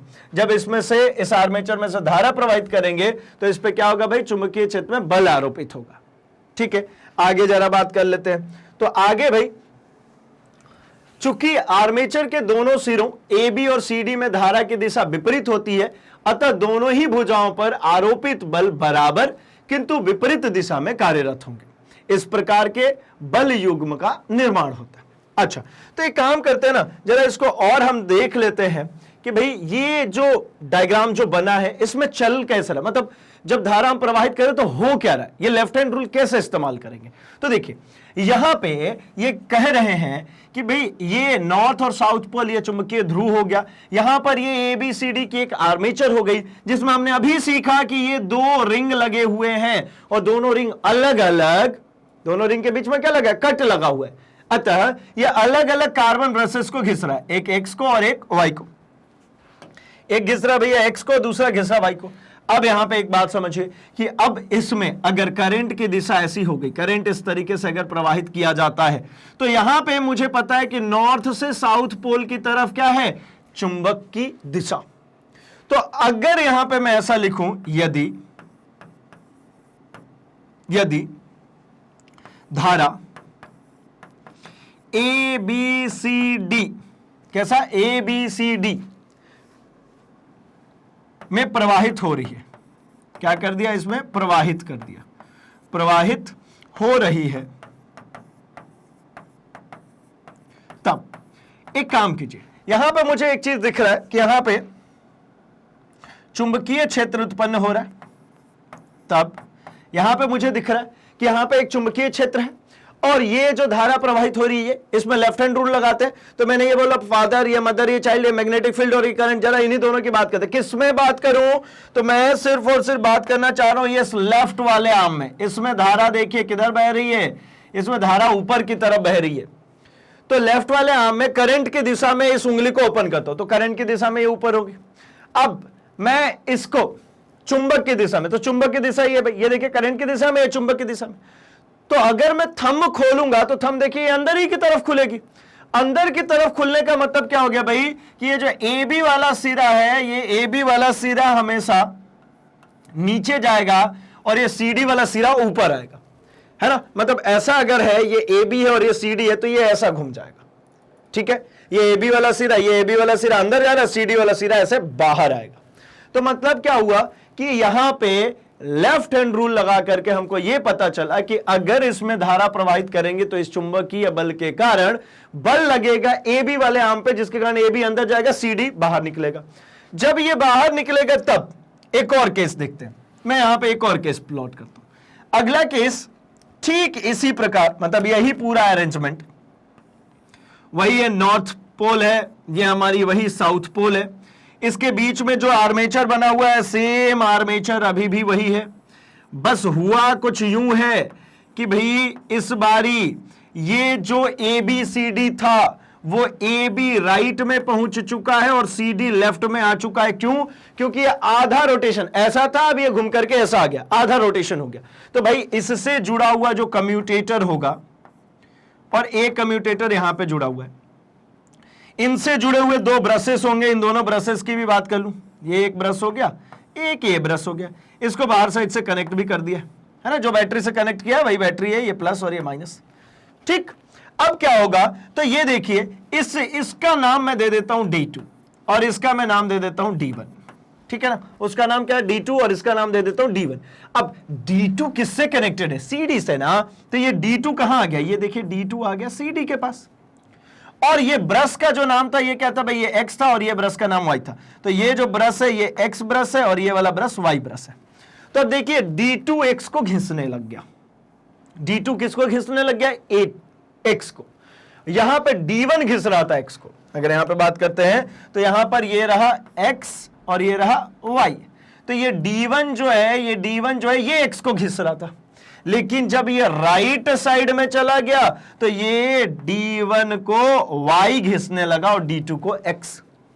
ठीक है, अब क्या हो रहा है भाई, तो अब फिर से वही काम कि यहां पे फिर से आप ऐसे फोर्सेस अगर बनाते हैं तो ये फोर्सेस ये कहते हैं कि यहां पे लगाइए, करंट की दिशा क्या है, पॉजिटिव इधर से आ रहा है ना, तो ये पॉजिटिव ऐसा जाएगा। मतलब अब करंट किधर से किधर चल रहा है भाई, अब चल रहा है DCBA। यहां पे करंट कैसा चल रहा था, ABCD, ये दोनों में डिफरेंस देखिए, DCBA चला। अब DCBA चल रहा, फिर से वही काम कीजिए ना, ये वाली फिंगर करंट की दिशा में, ये वाली फिंगर हमारे चुंबकीय क्षेत्र की, तो ये चुंबकीय क्षेत्र में चला गया, ये करंट में चला गया, ये देखिए बिल्कुल सेम।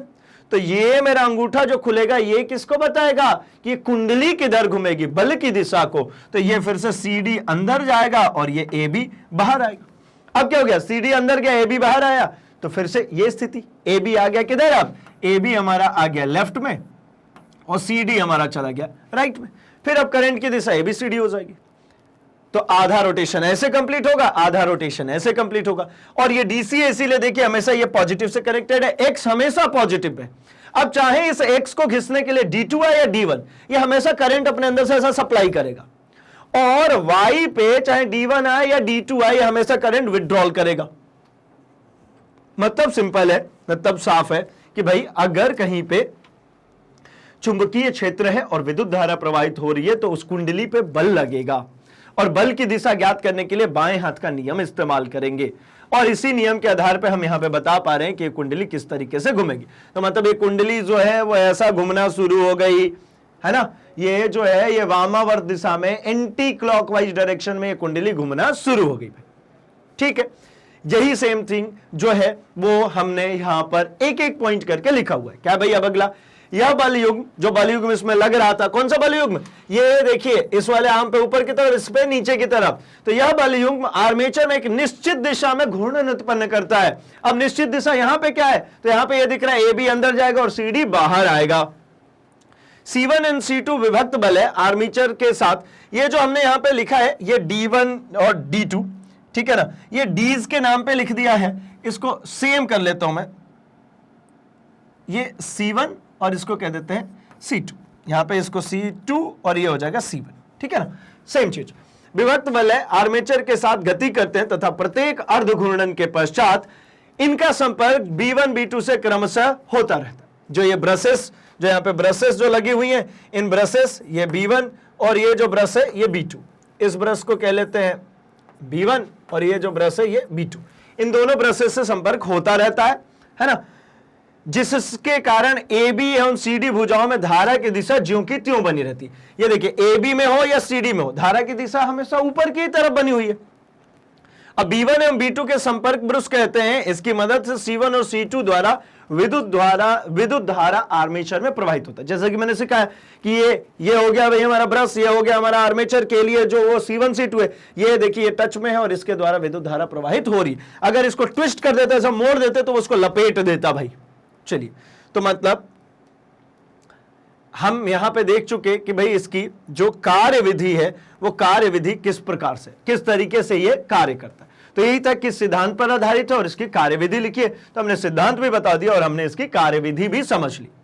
अब अगला क्वेश्चन है हमारे पास कि ऐसी कुछ युक्तियों के नाम लिखिए जिसमें विद्युत मोटर का उपयोग किया जाता है। अब ये तो आसान है ना, ये देखिए, ये आप सभी ने देखा होगा भाई, क्या है ये मोटर है, इसमें पंखा कस देते हैं, ठीक है, जो कूलर में लगता है, या फिर ये जैसे एग्जॉस्ट फैन, इसके पीछे भी क्या लगा होता है, मोटर ही लगा होता है। मतलब कूलर, पंखा, एयर कंडीशनर, पंप आदि में विद्युत मोटर का उपयोग किया जाता है। और भी बहुत सारी जगह है, जो मिक्सर होता है, ग्राइंडर जो होता है, उसमें भी विद्युत मोटर का उपयोग करते हैं भाई। ठीक है, चलिए आगे बढ़ते हैं। क्वेश्चन नंबर 13, कोई विद्युत रोधी तांबे के तार की कुंडली किसी गैल्वेनोमीटर से संयोजित है, क्या होगा यदि कोई क्षण चुंबक। कंडीशंस है, 3 क्वेश्चन है इसके अंदर। तो भाई मुझे तो सबसे पहले यह समझना है कि कोई कुंडली, ये हो गया कुंडली, क्या होता है कुंडली भाई? परिनालिका है अल्टीमेटली, मतलब एक तार लिया तांबे का, उसको किसी रॉड पे या किसी चीज पे रख करके हमने ऐसा गोल गोल गोल गोल गोल गोल उसको लपेट दिया। ये लपेटने से क्या फायदा हुआ? गोल भाई सभी कंसेंट्रिक हो जाए, सबका सेंटर समान हो जाए।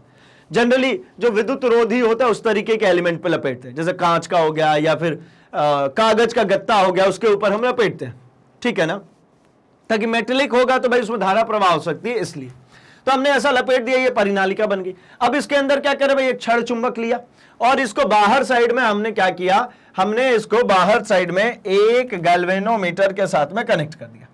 ये क्या लगा हुआ है हमारा? ये लगा है हमारा गैल्वेनोमीटर, ठीक है। अब कनेक्ट कर दिया, अब क्या होगा? तो पहला कंडीशन ये है कि कुंडली में क्षण चुंबक को जब धकेला जाता है तो क्या होगा? कुंडली के भीतर से बाहर खींचा जाता है। देखिए अभी ये बाहर खींचा जा रहा है, अभी ये धकेला जा रहा है, अभी अगले केस में क्या होगा? ये बाहर आ रहा है, फिर अगले केस में ये धकेल दिया जाएगा। अगला तीसरा, कुंडली के भीतर स्थिर रखा जाए और कुंडली के भीतर सिर्फ रोक दिया जाए, सिर्फ अंदर ले जाया जाए, रोक दिया जाए। तो भाई एक छोटी सी बात सबसे पहले समझते हैं, फिर इनके आंसर्स की बात करेंगे। हमें एक चीज पता है, ये बात हमें माइकल फैराडे ने सिखाई थी कि ये अगर साउथ पोल और ये नॉर्थ पोल है तो इससे निकल रही होंगी क्या भाई? चुंबकीय क्षेत्र रेखाएं, ठीक है, चुंबकीय बल रेखाएं। अब ये चुंबकीय बल रेखाओं की दिशा जो होगी वो ये होगी। इसके पास में एक कुंडली रख दूं, चलिए कुछ हिस्सा इस तरीके से, और यहां पे मैंने कनेक्ट कर दिया एक गैल्वेनोमीटर। तो क्या होगा आप खुद देख पा रहे होंगे, जब इसको मैं लेकर के चलूं इस कुंडली के तरफ, तो अभी तो इसमें दो फील्ड लाइंस लिंक है, तब और फील्ड लाइंस इसमें लिंक होने लगी। अच्छा ये फील्ड लाइंस ये क्या है? तो ये आप कहेंगे ये है बल रेखा।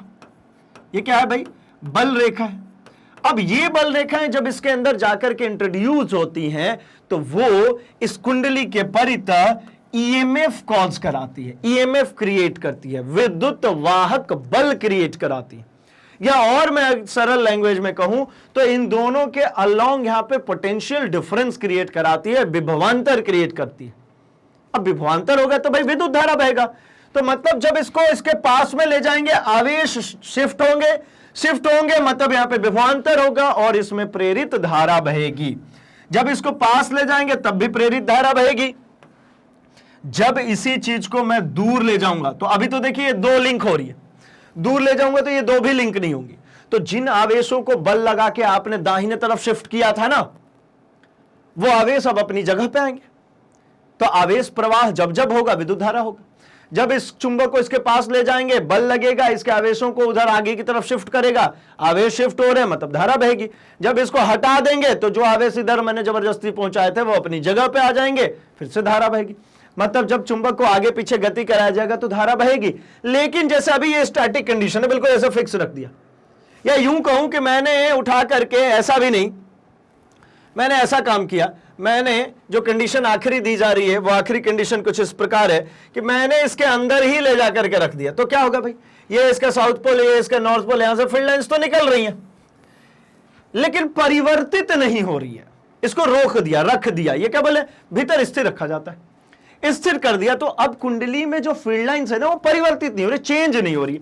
अब भाई एक बात बताइए, जब परिवर्तन होगा ही नहीं, आवेश ड्रिफ्ट होंगे ही नहीं, तो धारा बहेगी क्या? नहीं, क्योंकि धारा के लिए हमें क्या देखा था भाई? हमने देखा था आवेशों के सतत प्रवाह को, आवेशों के सतत प्रवाह को धारा कहते हैं। अब भैया जब आप रोक दोगे तो सतत प्रवाह कैसे होगा? नहीं होगा ना, नहीं होगा मतलब धारा प्रवाहित नहीं होगी। जब आगे पीछे करते रहेंगे, जैसे यहां पे अभी दिख रहा है केस कि यहां पे क्या कर रहे हैं भाई, इसको ये आगे पीछे कर रहे हैं, ये देखिए ये धारा प्रवाहित हो रही है। जब रोक देंगे धारा प्रवाहित नहीं होगी। अब आ जाते हैं आंसर पे। आंसर क्या है भाई? कुंडली में जब धकेला जाता है, तो जब कुंडली में धकेला जाता है तो इस स्थिति में कुंडली में प्रेरित धारा उत्पन्न होगी। दूसरा, कुंडली के भीतर से बाहर खींचे, तो यदि उत्तरी ध्रुव को कुंडली में धकेलते हैं तो कुंडली में धारा की दिशा घड़ी के दिशा के सुई के विपरीत होती है ना। और अगर आप नॉर्थ ले जाएंगे तो वो नॉर्थ के अकॉर्डिंगली जो है क्या हो जाएगा भाई? वो हो जाएगा एंटी क्लॉकवाइज। और साउथ ले जाएंगे तो वो क्लॉकवाइज। बाहर निकालेंगे तो बाहर निकालते समय भी यही होगा भाई, क्या होगा? बाहर निकालते समय भी उसमें से धारा प्रवाहित होगी। अच्छा, इसके बाद यदि कुंडली में दक्षिणी ध्रुव को धकेलते हैं तो कुंडली में धारा की दिशा घड़ी की दिशा के अनुदिश होगी। तो मतलब थोड़ा सा और देख लेते हैं, थोड़ा सा और इसको डिस्क्राइब कर लेते हैं कि जब अंदर धकेला जाता है, पहले का आंसर, जब अंदर धकेला जाता है तो भाई प्रेरित धारा उत्पन्न होती है। और वो प्रेरित धारा किस प्रकार उत्पन्न होती है? तो वो प्रेरित धारा कुछ इस प्रकार उत्पन्न होगी कि अगर आपने यहां से साउथ और नॉर्थ पोल लिया, ये आपने यहां पे कुंडली रखी, अब आपने अगर इसके करीब ले जाएंगे नॉर्थ पोल को, तो यहां पे भी ये नॉर्थ पोल जनरेट कर लेगा कुंडली अपने आप को, और नॉर्थ पोल जनरेट होगा तो ये देखिए ना, एंटी क्लॉकवाइज डायरेक्शन में करंट पास होती है। और ठीक इसके विपरीत अगर आपने एक काम किया कि आपने कहा यही साउथ और नॉर्थ पोल दूर जाए, अब इससे दूर ले चलिए, तो जब दूर जाएगी तो ये कुंडली अपने एक सिरे को कुछ इस प्रकार व्यवस्थित करेगी कि भाई यहां पे डेवलप हो जाएगा साउथ पोल, क्योंकि ये अब इसको आकर्षित करेगी। तो जब साउथ पोल डेवलप होगा तो ये देखिए एरो किसको बता रहा है? क्लॉकवाइज डायरेक्शन में इसमें करंट पास होगा। यहां एंटी क्लॉकवाइज, यहां पे क्लॉकवाइज। यहां पे क्या हो रहा है भाई? यहां पे एंटी क्लॉकवाइज हो रहा है, और यहां पे क्या होगा? यहां पे हो जाएगा क्लॉकवाइज डायरेक्शन में। क्लॉकवाइज मतलब घड़ी की दिशा के अनुदिश। ये देखिए ऐसा, मतलब ये क्यों हो रहा है? तो एक बात समझेंगे, परिनालिका अपने सिरे को इस प्रकार व्यवस्थित करती है कि जिसके कारण इसमें प्रेरित धारा है उसका विरोध कर सके। अब इसमें एंटी क्लॉकवाइज होने लगा तो ये नॉर्थ पोल बन गया। अब नॉर्थ पोल क्या करेगा? एक दूसरे को रिपल, प्रतिकर्षित। जबकि मैं इसमें क्या करूं? इसके करीब ले जा रहा हूं, तो ये करीब ले जा रहा हूं तो कह रहा मत आओ भैया दूर जाओ। और जब मैं इसको दूर ले जाने लगा तो ये अपने आप को साउथ पोल बना लिया और कह रहा भैया दूर मत जाओ, पास आ जाओ। तो कर रहा है ना विरोध। भाई मैं दूर जा रहा हूं तो अट्रैक्ट कर रहा है, और जब मैं इसके पास आ रहा हूं तो ये मुझे रिपल कर रहा है। तो मतलब ये क्या कर रहा है? अपने ही कॉज का, अपने ही कारण का विरोध कर रहा है। चलिए आगे बढ़ते हैं जरा। दूसरे का आंसर, यदि कुंडली में दक्षिणी ध्रुव चुंबक को बाहर निकालेंगे तो कुंडली में धारा वामावर्त दिशा में, तथा यदि उत्तरी ध्रुव को बाहर निकालेंगे तो कुंडली में धारा दक्षिणावर्त दिशा में देखने को मिलेगी। अभी जो हमने डिस्कस किया कि भाई नॉर्थ पोल होगा तो एंटी क्लॉकवाइज, और साउथ पोल होगा तो क्या दिख रहा था हमें? क्लॉकवाइज। जब उसके करीब जा रहे, जब बाहर निकाले तो जस्ट इसका विपरीत हो जाएगा। मतलब कुल मिला के अगर कुंडली में चुंबकीय बल रेखाओं की संख्या में परिवर्तन होगा तो उसमें प्रेरित धारा उत्पन्न होगी। और कुंडली का सिरा इस तरीके से बिहेव करेगा, कुंडली का जो सिरा है वो इस तरीके से बिहेव करेगा कि वो होने वाले कारक का विरोध कर सके। खत्म बात। थर्ड क्वेश्चन क्या था भाई? तो थर्ड क्वेश्चन यहां पे था कि भीतर स्थिर रखा जाए तो क्या होगा?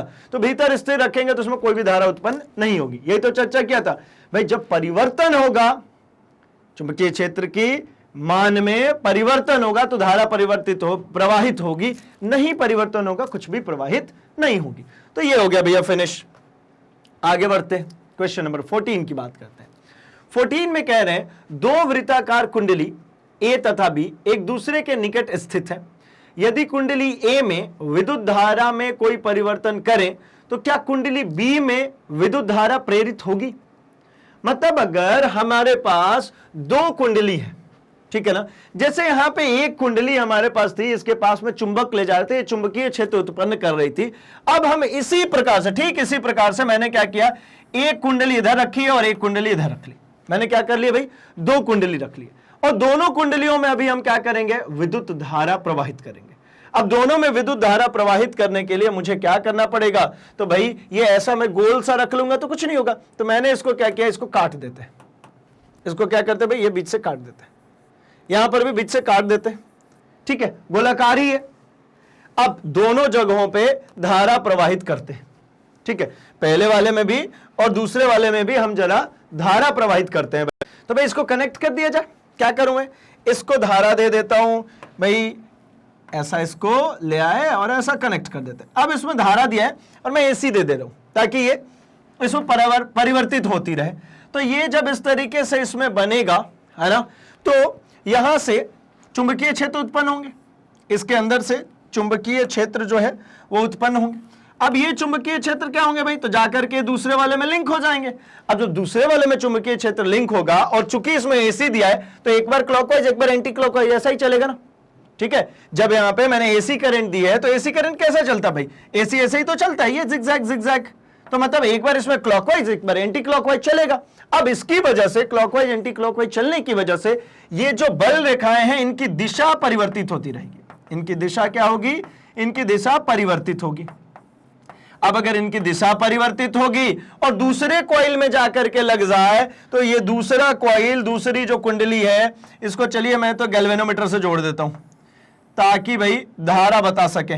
तो जब इसमें जाकर के लिंक होगा तो इस कुंडली में भी धारा प्रवाहित होने लगेगी, क्योंकि जब किसी भी चालक में, है ना, चालक की कुंडली कह लीजिए, परिनालिका कह लीजिए, इसके अंदर अगर चुंबकीय बल रेखाओं की संख्या को परिवर्तित करते हैं, जैसे यहां पे देखिए एक चुंबक लेकर के परिवर्तित कर रहे हैं, यहां पर हम क्या करें, यहां पर एक कॉइल ले ली, मतलब इस चुंबक की जगह पे यहां पे क्या ले ली हमने, कुंडली ले ली।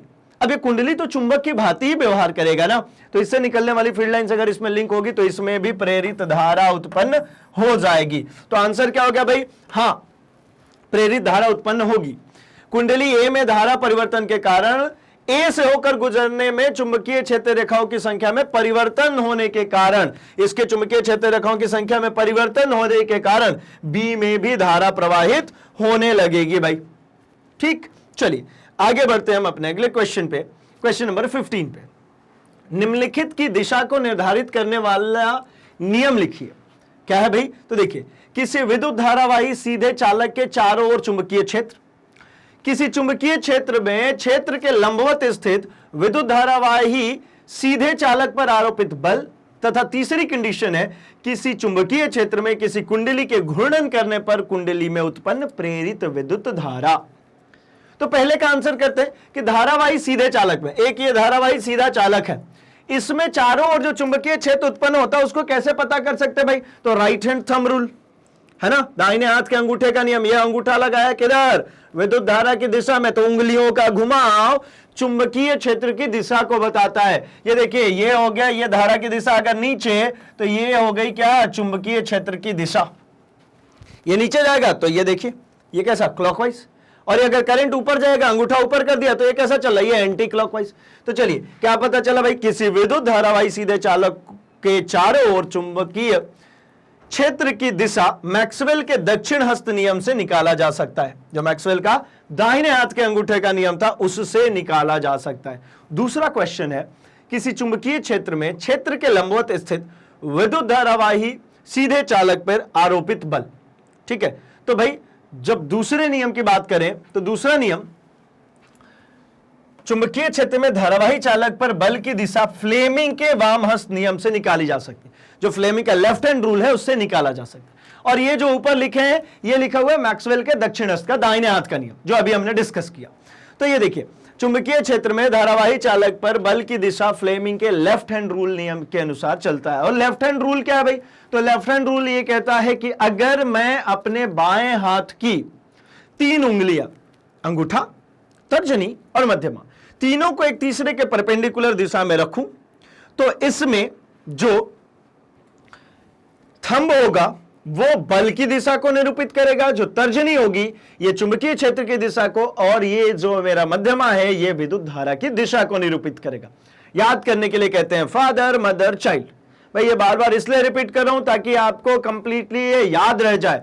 फादर मदर चाइल्ड, फादर मतलब फोर्स, मदर मतलब मैग्नेटिक फील्ड और चाइल्ड मतलब करंट, खत्म। अच्छा, तो चलिए एक बार पढ़ लेते हैं। यदि बाएं हाथ की प्रथम 3 उंगलियों को एक दूसरे के लंबवत इस प्रकार रखा जाए कि तर्जनी चुंबकीय क्षेत्र की दिशा में और मध्यमा धारा की दिशा में हो तो अंगूठा की दिशा चालक पर आरोपित बल की दिशा होती है। ये देखिए, ये अंगूठा, ये चुंबकीय बल और ये विद्युत धारा। तो चुंबकीय क्षेत्र, विद्युत धारा और बल तीनों एक तीसरे कैसे हो जाते हैं, परपेंडिकुलर, एक तीसरे में लंबवत रहते भाई।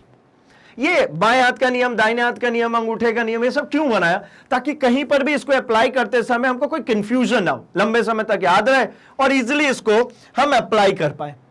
अगला थर्ड क्वेश्चन था, चुंबकीय क्षेत्र में गतिशील चालक में उत्पन्न प्रेरित धारा की दिशा ज्ञात करने के लिए फ्लेमिंग के दाहिने हाथ के नियम का प्रयोग करते हैं। दक्षिण हस्त का नियम भी कहते हैं, दाहिने हाथ का नियम भी कहते हैं भाई। तो इस नियम के अनुसार क्या होगा, तो इस नियम के अनुसार वही सेम थिंग, ये तीनों उंगलियों को ऐसा फैलाइए।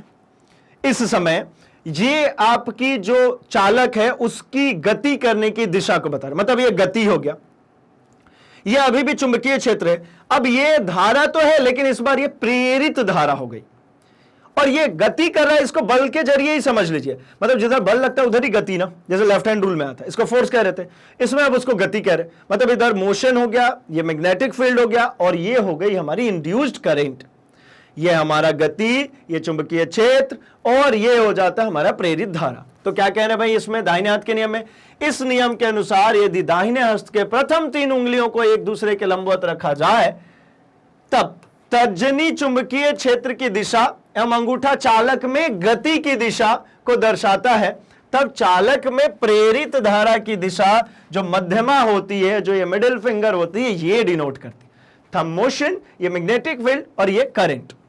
ठीक है, तो मतलब ये तीनों के आंसर हमें मिल गए भाई। हम बढ़ते हैं अगले क्वेश्चन पे, क्वेश्चन नंबर 16 पे। तो जैसा कि यहां पे दिख रहा है, नामांकित आरेख खींचकर किसी विद्युत जनित्र का मूल सिद्धांत तथा कार्य विधि स्पष्ट कीजिए, इसमें ब्रशों के क्या कार्य। हमने डीसी देख लिया, अब एसी देख लेते हैं, तो हमारा दोनों तैयार हो जाएगा भाई। क्या था डीसी और एसी में, दोनों में डिफरेंस सिर्फ ये है कि जब हमने डीसी में लगाया था तो वहां पे हमने यहां पे विभक्त वलय यूज किया था। क्या यूज किया था यहां पे? विभक्त वलय। विभक्त वलय किस तरीके से भाई, ये सेम डायग्राम था, ये बिल्कुल सेम डायग्राम देखिएगा, लेकिन हमने यहां पे क्या किया, एक इधर साइड से और एक इधर साइड से, ये D1 और इधर साइड से D2, ऐसा समझ लीजिए, ये ऐसा कुछ इंतजाम किया था। ये नॉर्थ पोल और ये हमारा साउथ पोल, ये बिल्कुल सेम टू सेम। दोनों डायग्राम में क्या अंतर है भाई, तो सिर्फ अंतर है यहां पे कम्यूटेटर यूज हुआ है और यहां पे जो यूज हुआ है ये दो अलग अलग रिंग हुई है, R1 और R2। ब्रशेस वही है, ये B1 B2, यहां पे बस D1 D2 आ गया था, ये B1 और ये B2। ठीक है ना।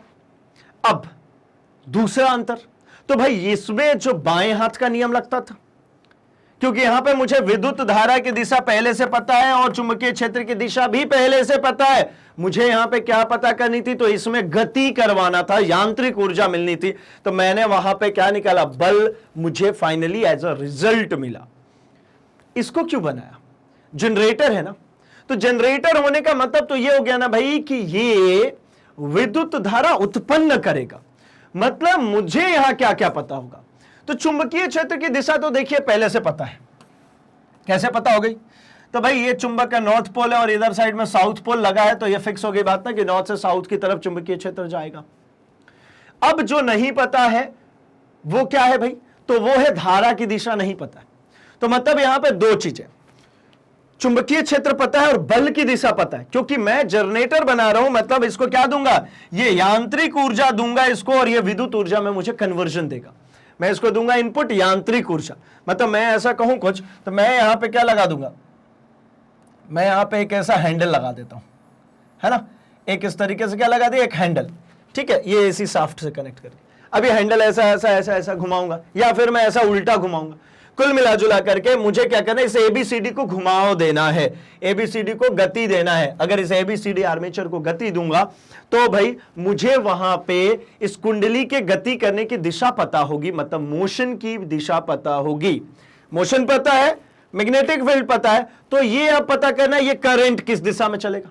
आसान है, राइट हैंड रूल लगा करके। ठीक है, तो देखिए क्वेश्चन देख लेते भाई कि इसमें विद्युत जनित्र का जो मूल सिद्धांत है वो क्या है। तो विद्युत जनित्र का सिद्धांत विद्युत चुंबकीय प्रेरण की परिघटना पर आधारित है। तभी तो राइट हैंड रूल लगा रहे हैं, यहां पे क्या आ रहा है, इंड्यूस्ड करंट, जिसके आधार पर जब किसी कुंडली के तल पर चुंबकीय फ्लक्स में परिवर्तन होता है तो उस कुंडली में प्रेरित धारा प्रवाहित होने लगती है।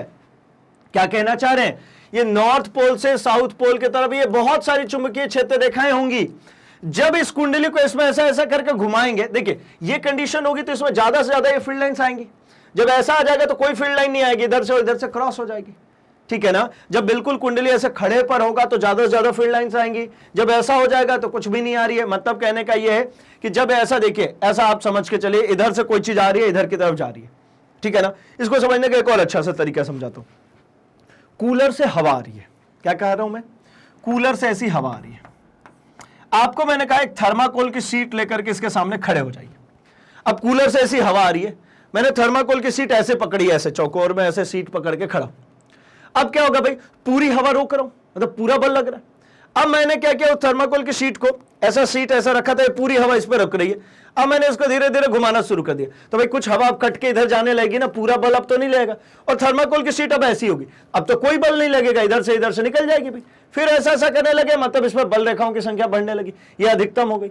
फिर इधर करेंगे तो न्यूनतम हो जाएगी। कुल मिलाजुला करके ये जब कुंडली घूमेगा, ये चौकोर जो है ये घूमेगा, जब उस बोर्ड को लेकर के आप कूलर के सामने घुमाइएगा तो उससे जो आ रही हवा होती है वो क्या होगी, जब बिल्कुल परपेंडिकुलरली हवा आ रही होगी तब ज्यादा रुकावट होगा, मतलब फ्लक्स सबसे ज्यादा आ रहा है। जब आप ऐसा करते जाएंगे तो फील्ड लाइंस की संख्या में कमी आती जाएगी, इसी फील्ड लाइन की संख्या को फ्लक्स कहते हैं। फील्ड लाइन की संख्या में ऐसे घुमाएंगे तो कमी आएगा ना, इसके ऊपर तिरछा निकल जाएगा। तो चलिए, हमें यहां से यह समझ में आता है कि भाई जब इसके अंदर फील्ड लाइंस की संख्या में परिवर्तन करेंगे तो इस कुंडली में धारा प्रवाहित होने लगेगी। यही तो नियम था कि जब किसी कुंडली में, कब किसी परिनालिका में विद्युत चुंबक, या मैं ऐसा कह लूं चुंबक, ठीक है ना, स्थायी भी हो सकता है और विद्युत चुंबक भी हो सकता है भाई, चेंज करने वाला। मतलब यहां पे तो स्थायी चुंबक लगा है, विद्युत चुंबक भी लग सकता है। मतलब कुल मिलाकर के इस कुंडली में अगर चुंबकीय बल रेखाओं की संख्या में परिवर्तन करूंगा तो इस कुंडली में विद्युत धारा प्रवाहित हो जाएगी भाई। उसी प्रेरित धारा को हम क्या कहते हैं भाई कि ये जनरेटर है और इससे हमको करंट प्राप्त हो रहा है। तो देखिए यहां पे फ्लक्स में परिवर्तन होता है तो उस कुंडली में प्रेरित विद्युत धारा प्रवाहित होती है और इस प्रकार यांत्रिक ऊर्जा का विद्युत ऊर्जा में परिवर्तन हो जाता है। ये आंतरिक ऊर्जा, इसको घुमा रहा हूं मैं एबीसीडी आर्मेचर को, इसकी वजह से क्या हो रहा है, यहां पे मुझे जनरेटर मिल गया भाई, मुझे इसमें विद्युत धारा मिल गया। अब कार्यविधि समझते हैं। कार्यविधि समझने के लिए ऐसा समझ सकते हैं कि जब एक आर्मेचर को, एक कुंडली को, एबीसीडी को दक्षिणावर्त दिशा में घुमाया जाता है, ठीक है। दक्षिणावर्त दिशा में घुमाने का मतलब क्या भाई, इसको नीचे और इसको ऊपर, ऐसा क्लॉकवाइज जब ऐसा घुमाया जाता है तो कुंडली में विद्युत चुंबकीय प्रेरण के कारण विद्युत धारा प्रवाहित होती है। कैसे हो रही है, अब आइए चलिए देखते हैं।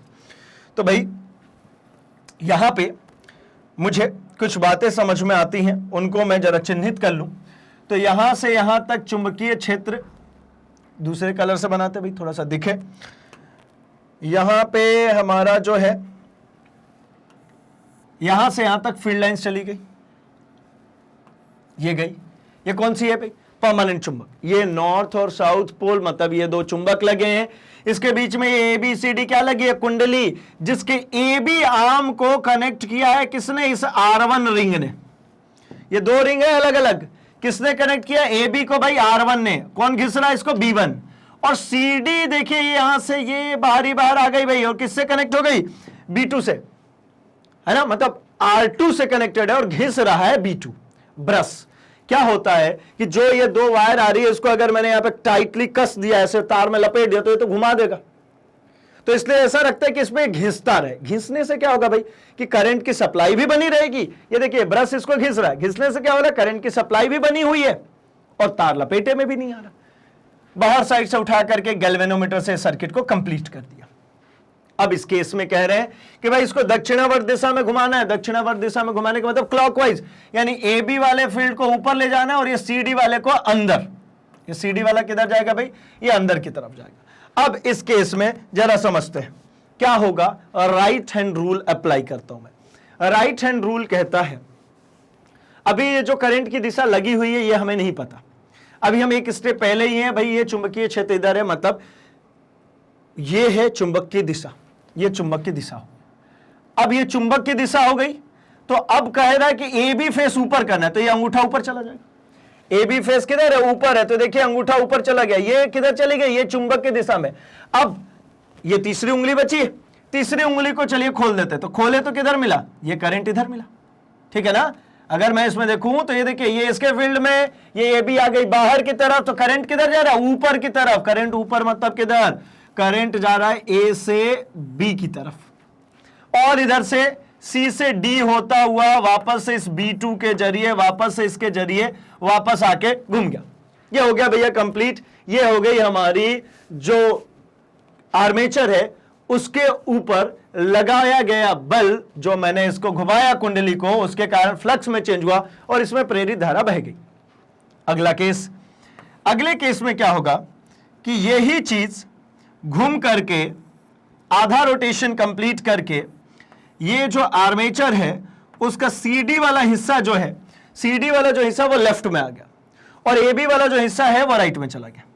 ये रिंग वही थी जो घिस रही थी, ये हमारा CD वाला हिस्सा लेफ्ट में आ चुका है, लेकिन ब्रश तो वहीं पे रखे हुए भाई, ये ब्रशों में तो कोई चेंज आएगा नहीं। ब्रश जो B1 B2 जहां रखा था वहीं रखा है, बस चेंजेस किस में आ गया, तो चेंजेस आ गया भाई इसमें, किसमें, कि ये जो AB था ये राइट साइड में चला गया, CD जो था ये लेफ्ट साइड में आ गया। अभी करंट की दिशा जो दिख रही है आपको वही लेफ्ट हैंड में दिख रही है। ये हमारा वही नॉर्थ पोल, ये हमारा साउथ पोल, यहां से चुंबकीय क्षेत्र, और घुमा कैसा रहता है, क्लॉकवाइज। तो क्लॉकवाइज मतलब CD ऊपर जाएगा और AB किधर चला जाए, नीचे चला जाए। तो जब आप इस प्रकार से घुमाएंगे तो यहां पे ये जो ब्रश है ये B2 है और ये जो रिंग है ये R2 है, ये रिंग मेरा R1 है और ये ब्रश मेरा B1 है। तो जब आप इसको घुमाएंगे फिर से वही नियम लगेगा क्या भाई, right hand rule. Right hand rule क्या कहती है कि भाई ये हो गया चुंबक की दिशा और ये CD को बाहर ले रहे हैं, तो करंट CD में किधर जाएगा, ऊपर की तरफ। ऊपर की तरफ मतलब क्या, ऊपर की तरफ का मतलब है D से C की तरफ। ये देखिए, अब ये देखिए ये किस में आई है, R1 में आया ना, ये घुमा करके आ गया किस में, B1 में। ये B1 से आया, ये इधर चला गया, ये गया, ये गया, ये वापस आएगा और इसमें से घूमता हुआ ये वापस चला गया, और ये जो है ना ये रिंग के अंदर से आया तार, ये वापस चला गया इसमें। अब आप ध्यानपूर्वक देखें तो यहां पे लेफ्ट हैंड साइड पे और यहां पे करंट राइट हैंड साइड, मतलब एक बार क्लॉकवाइज एक बार एंटी क्लॉकवाइज, तो ये हो गया ना ऑल्टरनेटिंग।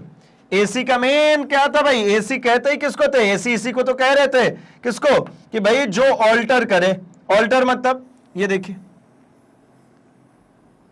ये क्या हो रही है, ये ऑल्टर हो रही है ना। एक बार ये पॉजिटिव डायरेक्शन में, एक बार पॉजिटिव तो अगली बार ये नेगेटिव, फिर पॉजिटिव ये नेगेटिव, मतलब ऊपर नीचे चल रही। अच्छा, अगर मैं इसको ध्यान से कहूं तो ये नेगेटिव ना हो करके, अगर इसको कहा जाए तो ये नेगेटिव ना हो करके ऐसा कह ले कि ये हायर पोटेंशियल पे, मतलब सबसे ज्यादा यहां पे करंट मिला और यहां पे फिर से नेगेटिव डायरेक्शन में ज्यादा करंट मिला, ठीक है। और ये सब किसका स्थान है भाई, ये जीरो, ठीक। कुल मिलाजुला करके ये समझ में आता है कि एसी करंट जो मिलेगा, मतलब एक बार क्लॉकवाइज एक बार एंटी क्लॉकवाइज, एक बार क्लॉकवाइज एक बार एंटी क्लॉकवाइज, तो इसकी वजह से जो पैटर्न मिलेगा वो ऐसा जिगजैग पैटर्न मिल जाएगा भाई, ठीक है।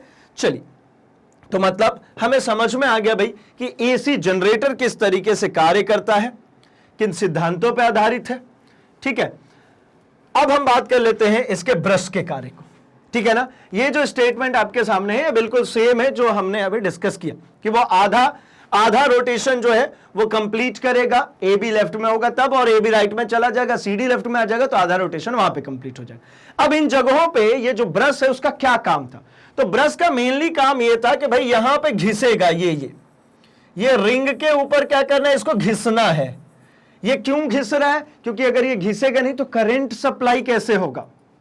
एसी में ये इस प्रकार से डेडिकेटेडली ये R1 को घिस रहा है और ये B2 जो है वो R2 को घिस रहा है। लेकिन यही डीसी में अगर बात करते हैं तो डीसी में क्या हो जाता है भाई, वहां दिक् परिवर्तक यूज होता है, जो अभी हमने शुरू में डिस्कस किया कि भाई ये आधे आधे कट लगे होते हैं।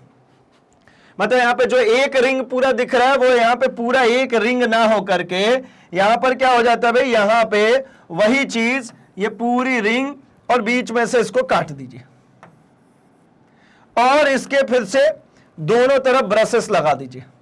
एक ब्रश इधर लग गया, ये मान लीजिए B2, और एक ब्रश इधर लग गया, ये हो गया मेरा B1, ये हो गया मेरा D1 और ये हो गया मेरा D2, खत्म, ठीक है।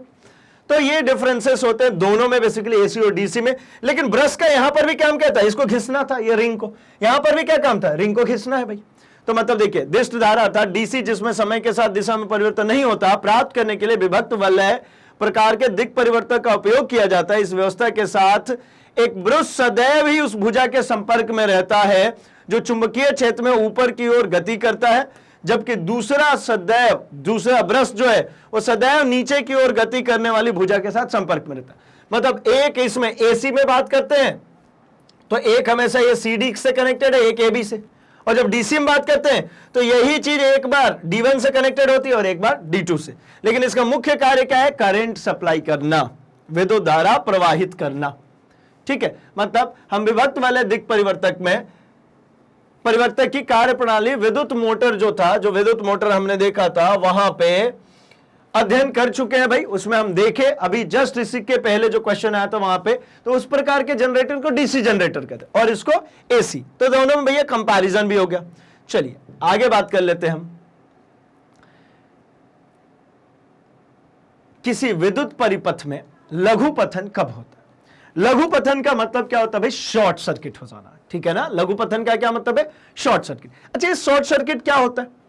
तो शॉर्ट सर्किट हमने इसके ऑब्जेक्टिव में भी अभी समझा, ये सेम टाइप का एक क्वेश्चन था, अब यही थ्योरेटिकली आ गया, तो एक्सप्लेन कर देते हैं भाई क्या होता है जनरली शॉर्ट सर्किट का मतलब। जैसे ये देखिए, यहां पे एक ये पॉजिटिव टर्मिनल है और ये एक नेगेटिव टर्मिनल है। अब हमने क्या किया ना, हमने डायरेक्टली इसको उठाया और इस पॉजिटिव वाले को उठा करके ये नेगेटिव वाले से कनेक्ट कर दिया। अब क्या होगा भाई? अब होगा सिर्फ यही कि भाई धारा को कुछ भी प्रतिरोध मिलेगा ही नहीं, तो उच्च धारा प्रवाहित होने लगेगी। अब भैया एक बात बताइए, उच्च धारा प्रवाहित होगी तो ये वायर गर्म होने लगेगा ना, गर्म होगा तो स्पार्किंग्स होगी, आग लगने का डर होता भाई, ठीक है। ये और भी कुछ तरकीब है, कुछ और तरीके से भी इसको समझ सकते हैं। देखिए ये हमारे घर की सर्किटरी है, ठीक है। यहां से हमने क्या किया भाई? पॉजिटिव नेगेटिव सप्लाई दी। अब ये कुछ प्रतिरोध है, तो विद्युत धारा अगर यहां से चल के जा रही होती तो इन सभी प्रतिरोधों के कारण यहां पे जाकर के मान लीजिए आई करंट जा रहा है, इधर में I1 चला जाता, इधर में I2 चला जाता, ये घूमता फिराता हुआ I1 यहां से आ गया, I2 ये ऊपर से आ गया, वापस से यहां I मिल गया, यानी जितना I यहां से चला था वही वापस मिल गया। लेकिन इसको जाना पड़ा सभी में से, ठीक है, इन प्रतिरोधों से होकर के गुजरना पड़ा। ये प्रतिरोध मतलब मान लीजिए कोई बल्ब है, कोई पंखा है, कोई ट्यूबलाइट है, कुछ भी हो सकता है, इन सभी से होकर जाना पड़ेगा। अगर आपने एक काम किया, इसके रास्ते आसान कर दिया, आपने कहा भैया यहीं से कनेक्ट कर दो जरा, तो ये पॉजिटिव से निकला करंट और ये इसके जरिए होकर के नेगेटिव पे आ गया, सर्किट कंप्लीट। आखिर यहां पे विद्युत धारा क्यों प्रवाहित हो रही है? क्योंकि यहां पे अगर देखेंगे तो यहां पे विभवांतर उपलब्ध है। क्यों प्रवाहित हो रही है भाई? क्योंकि इन दोनों के बीच में विभवांतर उत्पन्न है, इसी अंतर को मिटाने के लिए वो प्रवाहित हो रही है। अब प्रवाहित होने के लिए रास्ते में मैंने रुकावट रख दिया तो जाना ही पड़ा उससे। लेकिन अगर उसको एक ऐसा रास्ता दे दो जहां पे कोई रुकावट नहीं है, तो पूरी की पूरी धारा यहीं से चली जाएगी। भाई हम भी करते हैं ना, जो जिसमें कम रेजिस्टेंस होता है, कम रुकावट होता है, वही वाला रास्ता चुनते हैं। तो ये भी पूरा का पूरा करंट यहीं से चला जाएगा, इधर से कुछ भी प्रवाहित नहीं होगा। तो इसकी वजह से यहां पे क्या होता है भाई? बहुत ज्यादा धारा प्रवाहित होती है, आग लगने का भी डर होता है। यही सेम चीज और भी ऐसे कारण से हो सकता है। यही चीज हो सकती है, जैसे मान लीजिए एक लाइव वायर है और इसके साथ में एक न्यूट्रल वायर, आपने पता है घर में जो वायरिंग की जाती है उसमें भाई एक लाइव वायर होता है जिसमें से करंट की सप्लाई दी जाती है और दूसरा जो वायर रहता है वो न्यूट्रल वायर होता है। दोनों एक साथ ही तो ले जाते हैं। बहुत सारी जगह पे तो आपने इस तरीके के भी वायर देखे होंगे, ये ऐसे ऐसे ऐसे लपेटे हुए, है ना, एक पॉजिटिव वायर और एक नेगेटिव वायर एक साथ में ऐसे ट्विस्ट होती है। अब गलती से उसके ऊपर क्या होता है भाई? कॉपर की वायर है, उसके ऊपर क्या करते हैं हम? रबर की कोटिंग होती है, प्लास्टिक की कोटिंग होती है। वो कोटिंग कैसे भी मान लीजिए पिघल गई, या हो सकता है कहीं से कटपिट लग जाए, कहीं से खिंच जाए, टूट जाए, कुछ भी कारण हो भाई। कारण क्या कह रहा है कि इन दोनों के बीच का जो विद्युत रोधन था वो खत्म हो गया, इस संपर्क में आ गए। तो ये जो करंट यहां से जा रहा है, ये पूरा का पूरा करंट यहीं के यहीं घूम करके वापस आ जाएगा, आगे जाएगा ही नहीं, जिसके कारण यहां पे स्पार्किंग्स होने लगेंगी। यहां पे क्या होने लगा? यहां पे स्पार्किंग होने लगेगी। स्पार्किंग मतलब क्या भी? वहां चिंगारियां निकल लेगी, आग लग सकता है। तो इसी घटना को कहते हैं हम क्या भाई? लघु पतन। कब होता है? तो देखिए, जब घरेलू विद्युत परिपथ में विद्युत उन्मय तार मतलब लाइव वायर एवं उदासीन तार एक दूसरे के संपर्क में आ जाते हैं। ये लाइव वायर और ये न्यूट्रल वायर, ये दोनों एक दूसरे के संपर्क में आ जाते हैं, तो परिपथ में धारा का मान बहुत अधिक बढ़ जाता है। इस घटना को लघु पतन कहते हैं। इसी घटना को क्या कहते हैं भाई? लघु पतन। इसी को हम शॉर्ट सर्किट कहते हैं। चलिए बढ़ते हैं अपने अगले क्वेश्चन की तरफ। भू संपर्क तार का क्या कार्य है?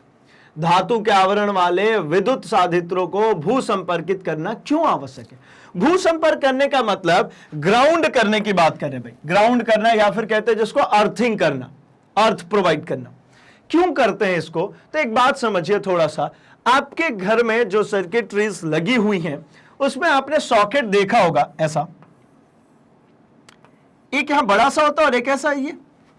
यहां पे क्या क्या होते हैं भाई? तो आपको पता है, ये जो है ये मेरा क्या होता है? ये लाइव, ये हो गया मेरा न्यूट्रल। और ये काय के लिए होता है, तीसरा जो सॉकेट में ऊपर बड़ा सा होता है, तो ये होता है भैया ग्राउंड। अब ग्राउंड करना क्यों आवश्यक है, इसकी बात क्वेश्चन में कर रहे हैं।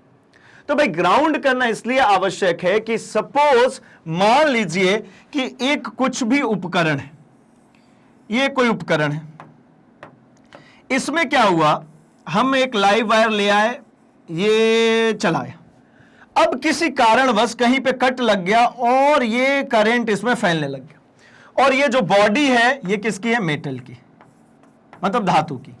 कहने का मतलब जैसे जो आयरन होता है वो मेटेलिक होती है भाई। अब उसमें दो ही वायर ले गए हैं आप, एक ये लाइव गई और इसमें से करंट वापस आ गया। यहां पे वो हीटिंग होने के कारण, चूंकि हीट होता ही है तो बहुत सारे ऐसी वजह है जिसकी वजह से मान लीजिए करंट कहीं से भी कट करके इसमें फैल गया, तो इस पूरी बॉडी पे करंट आने लगा ना भाई।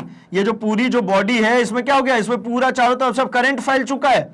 जैसे ही कोई इसके पास आएगा और इसको भैया इसको क्या करे, अगर ये इसके पास आए और इसको क्या कर दे भाई, टच कर दे, तो टच करते के साथ में पूरे बाल खड़े हो जाएंगे उसके, है ना, ऐसे झटका लग जाएगा। अब इससे बचने के लिए क्या करे भाई, तो इससे बचने के लिए इसने काम किया कि इसके साथ में इसने महसूस किया कि इस दिक्कत हो गई थी। वो दिक्कत क्या थी, इसके पैर कहां रखे थे, जमीन पे। अब इसके पैर जमीन पे रखे थे तो देखिए ना, ये जो करंट था ना, ये वाला पूरा का पूरा करंट इसके हाथों से होकर के ऐसा होकर के जमीन में आ गया। क्यों, क्योंकि हमारे जमीन का जो विभव होता है, हमारी जो पृथ्वी का विभव है वो शून्य है। अब शून्य से तो जो भी कुछ होगा ये ज्यादा ही होगा ना, तो मतलब ये किस पे हो गया, ये उच्च विभव पे हो गया, और हमारी पृथ्वी किस पे आ गई, निम्न विभव पे, क्योंकि होती ही ये निम्न विभव पे, है ना, क्योंकि जीरो मतलब क्या है, निम्न। जीरो विभव का मतलब क्या हो गया भाई, निम्न विभव।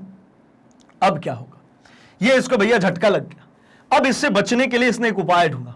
क्या किया, बोले काम ऐसा क्यों ना करूं कि मैं एक वायर इसके बॉडी से कनेक्ट करके और इसको ले आकर के मैं कर देता हूं क्या, ग्राउंड, अर्थ कर दिया पहले इसको ग्राउंड कर दिया। किससे कनेक्टेड भाई, इसकी बॉडी से।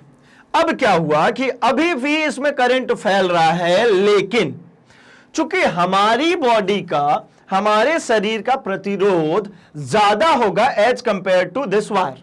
ये एक तार हमने लगा दिया, किससे कनेक्ट किया है, इस आयरन की बॉडी से ही कनेक्ट किया, उसमें कोई करंट वारंट नहीं है, इसके बॉडी से कनेक्ट कर दिया। लेकिन कभी लीकेज करंट बढ़ गया जिसके कारण हमको झटका लग रहा था। झटका क्यों लग रहा था, क्योंकि हमारा प्रतिरोध इतना ज्यादा था नहीं, हम हायर रेजिस्टेंस पे थे, प्रतिरोध हमारा क्या था, ज्यादा था, ठीक है ना, तो हमें झटका लगा। अब क्या होगा, अब पूरा का पूरा करंट इसके जरिए कहां आ जाएगा भाई, ग्राउंड। अगर लीकेज हुआ तो पूरा का पूरा करंट कहां गया, ग्राउंड। तो ये देखिए, ये पूरा का पूरा करंट आ गया ग्राउंड। अब ये भाई बंधु जो भी हैं, इन्होंने अगर इसको टच भी कर लिया, इसको टच भी कर लिया, तो करंट तो है, इनको लग भी सकता है, लेकिन मैक्सिमम करंट क्या हो गया, इस वायर से ग्राउंड में आ गया। क्यों, क्योंकि करंट हमेशा फॉलो करता है लो रेजिस्टिव पाथ को।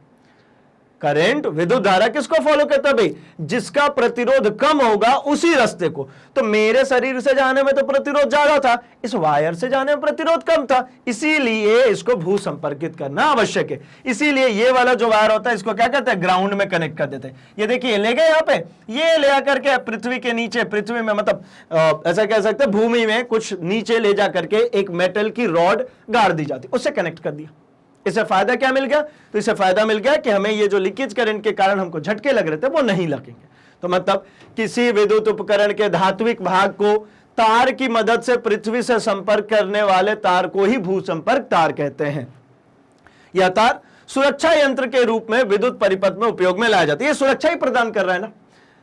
यदि किसी भी प्रकार के उपकरण में विद्युत धारा आ जाती है, ये विद्युत धारा इसमें आ गई थी, तो यह पृथ्वी में को स्थानांतरित हो जाती है, जिसके फलस्वरूप कोई दुर्घटना होने से बच जाती है, हमें झटका नहीं लगता है। चलिए, तो इसका आंसर भी हमें समझ में आ गया। और अब क्या करें भाई, तो अब आप अपने सर्च बॉक्स में लिखेंगे बाकी कोर्स कंटेंट्स के लिए magnetbrains.com, जहां पे आपको इस तरीके से एक पेज ओपन हो जाता है जिसमें आप अपने टॉप कोर्सेज को एक्सप्लोर कर सकते हैं। मतलब आप अगर सीबीएसई इंग्लिश मीडियम से हैं, या फिर आप JIIB, NEET, IIT JEE, olympiad, NTSC की प्रिपरेशन कर रहे हैं, आप टैप कीजिए, आपको यहाँ पे आपके कोर्स कंटेंट मिल जाते हैं। इंग्लिश स्पोकन सीखना चाहते हैं, टैप कीजिए, वहां से आप अंग्रेजी बोलना सीख सकते हैं भाई। सिमिलरली अगर सीबीएसई हिंदी मीडियम से आपने टैप किया, आपकी क्लासेस ओपन हो जाती हैं। क्लासेस को जब आप टैप करते हैं, आपके सारे सब्जेक्ट्स ओपन हो जाते हैं। अगर अपने सब्जेक्ट को क्लिक करते हैं तो आपके सामने सभी चैप्टर्स ओपन हो जाते हैं, जहां पर एक ही चैप्टर के फोल्डर के अंदर आपको इस चैप्टर से रिलेटेड इसके concept videos, one shot revision, numericals, exercise questions, most important questions, MCQs और भी बहुत कुछ देखने को मिल जाता है भाई। तो जैसे ही आप इसको प्ले करते हैं, कुछ इस प्रकार से आपका वीडियो प्ले हो जाता है, जिसको कहीं पर भी आप पॉज कर सकते हैं, स्क्रीनशॉट ले सकते हैं, नोट्स प्रिपेयर कर सकते हैं, और सबसे अच्छी बात भाई, यही से नेक्स्ट वीडियो करके आप अपने अगले वीडियो पर जा सकते हैं, मतलब भटकने की बिल्कुल भी जरूरत नहीं है। तो अभी के लिए इस वीडियो को लाइक कर दीजिए, चैनल को सब्सक्राइब कर लीजिए और इसे अपने दोस्तों में शेयर कर दीजिए, क्योंकि मैग्नेट ब्रेन्स हिंदी लेकर के आया है free education from class 6 to 12th, quality content और एक्सपीरियंस टीचर्स के साथ। तो बने रहिए हमारे साथ, हम मिलेंगे अपने अगले सेशन में कुछ और नए कॉन्सेप्ट्स के साथ। Thanks for watching.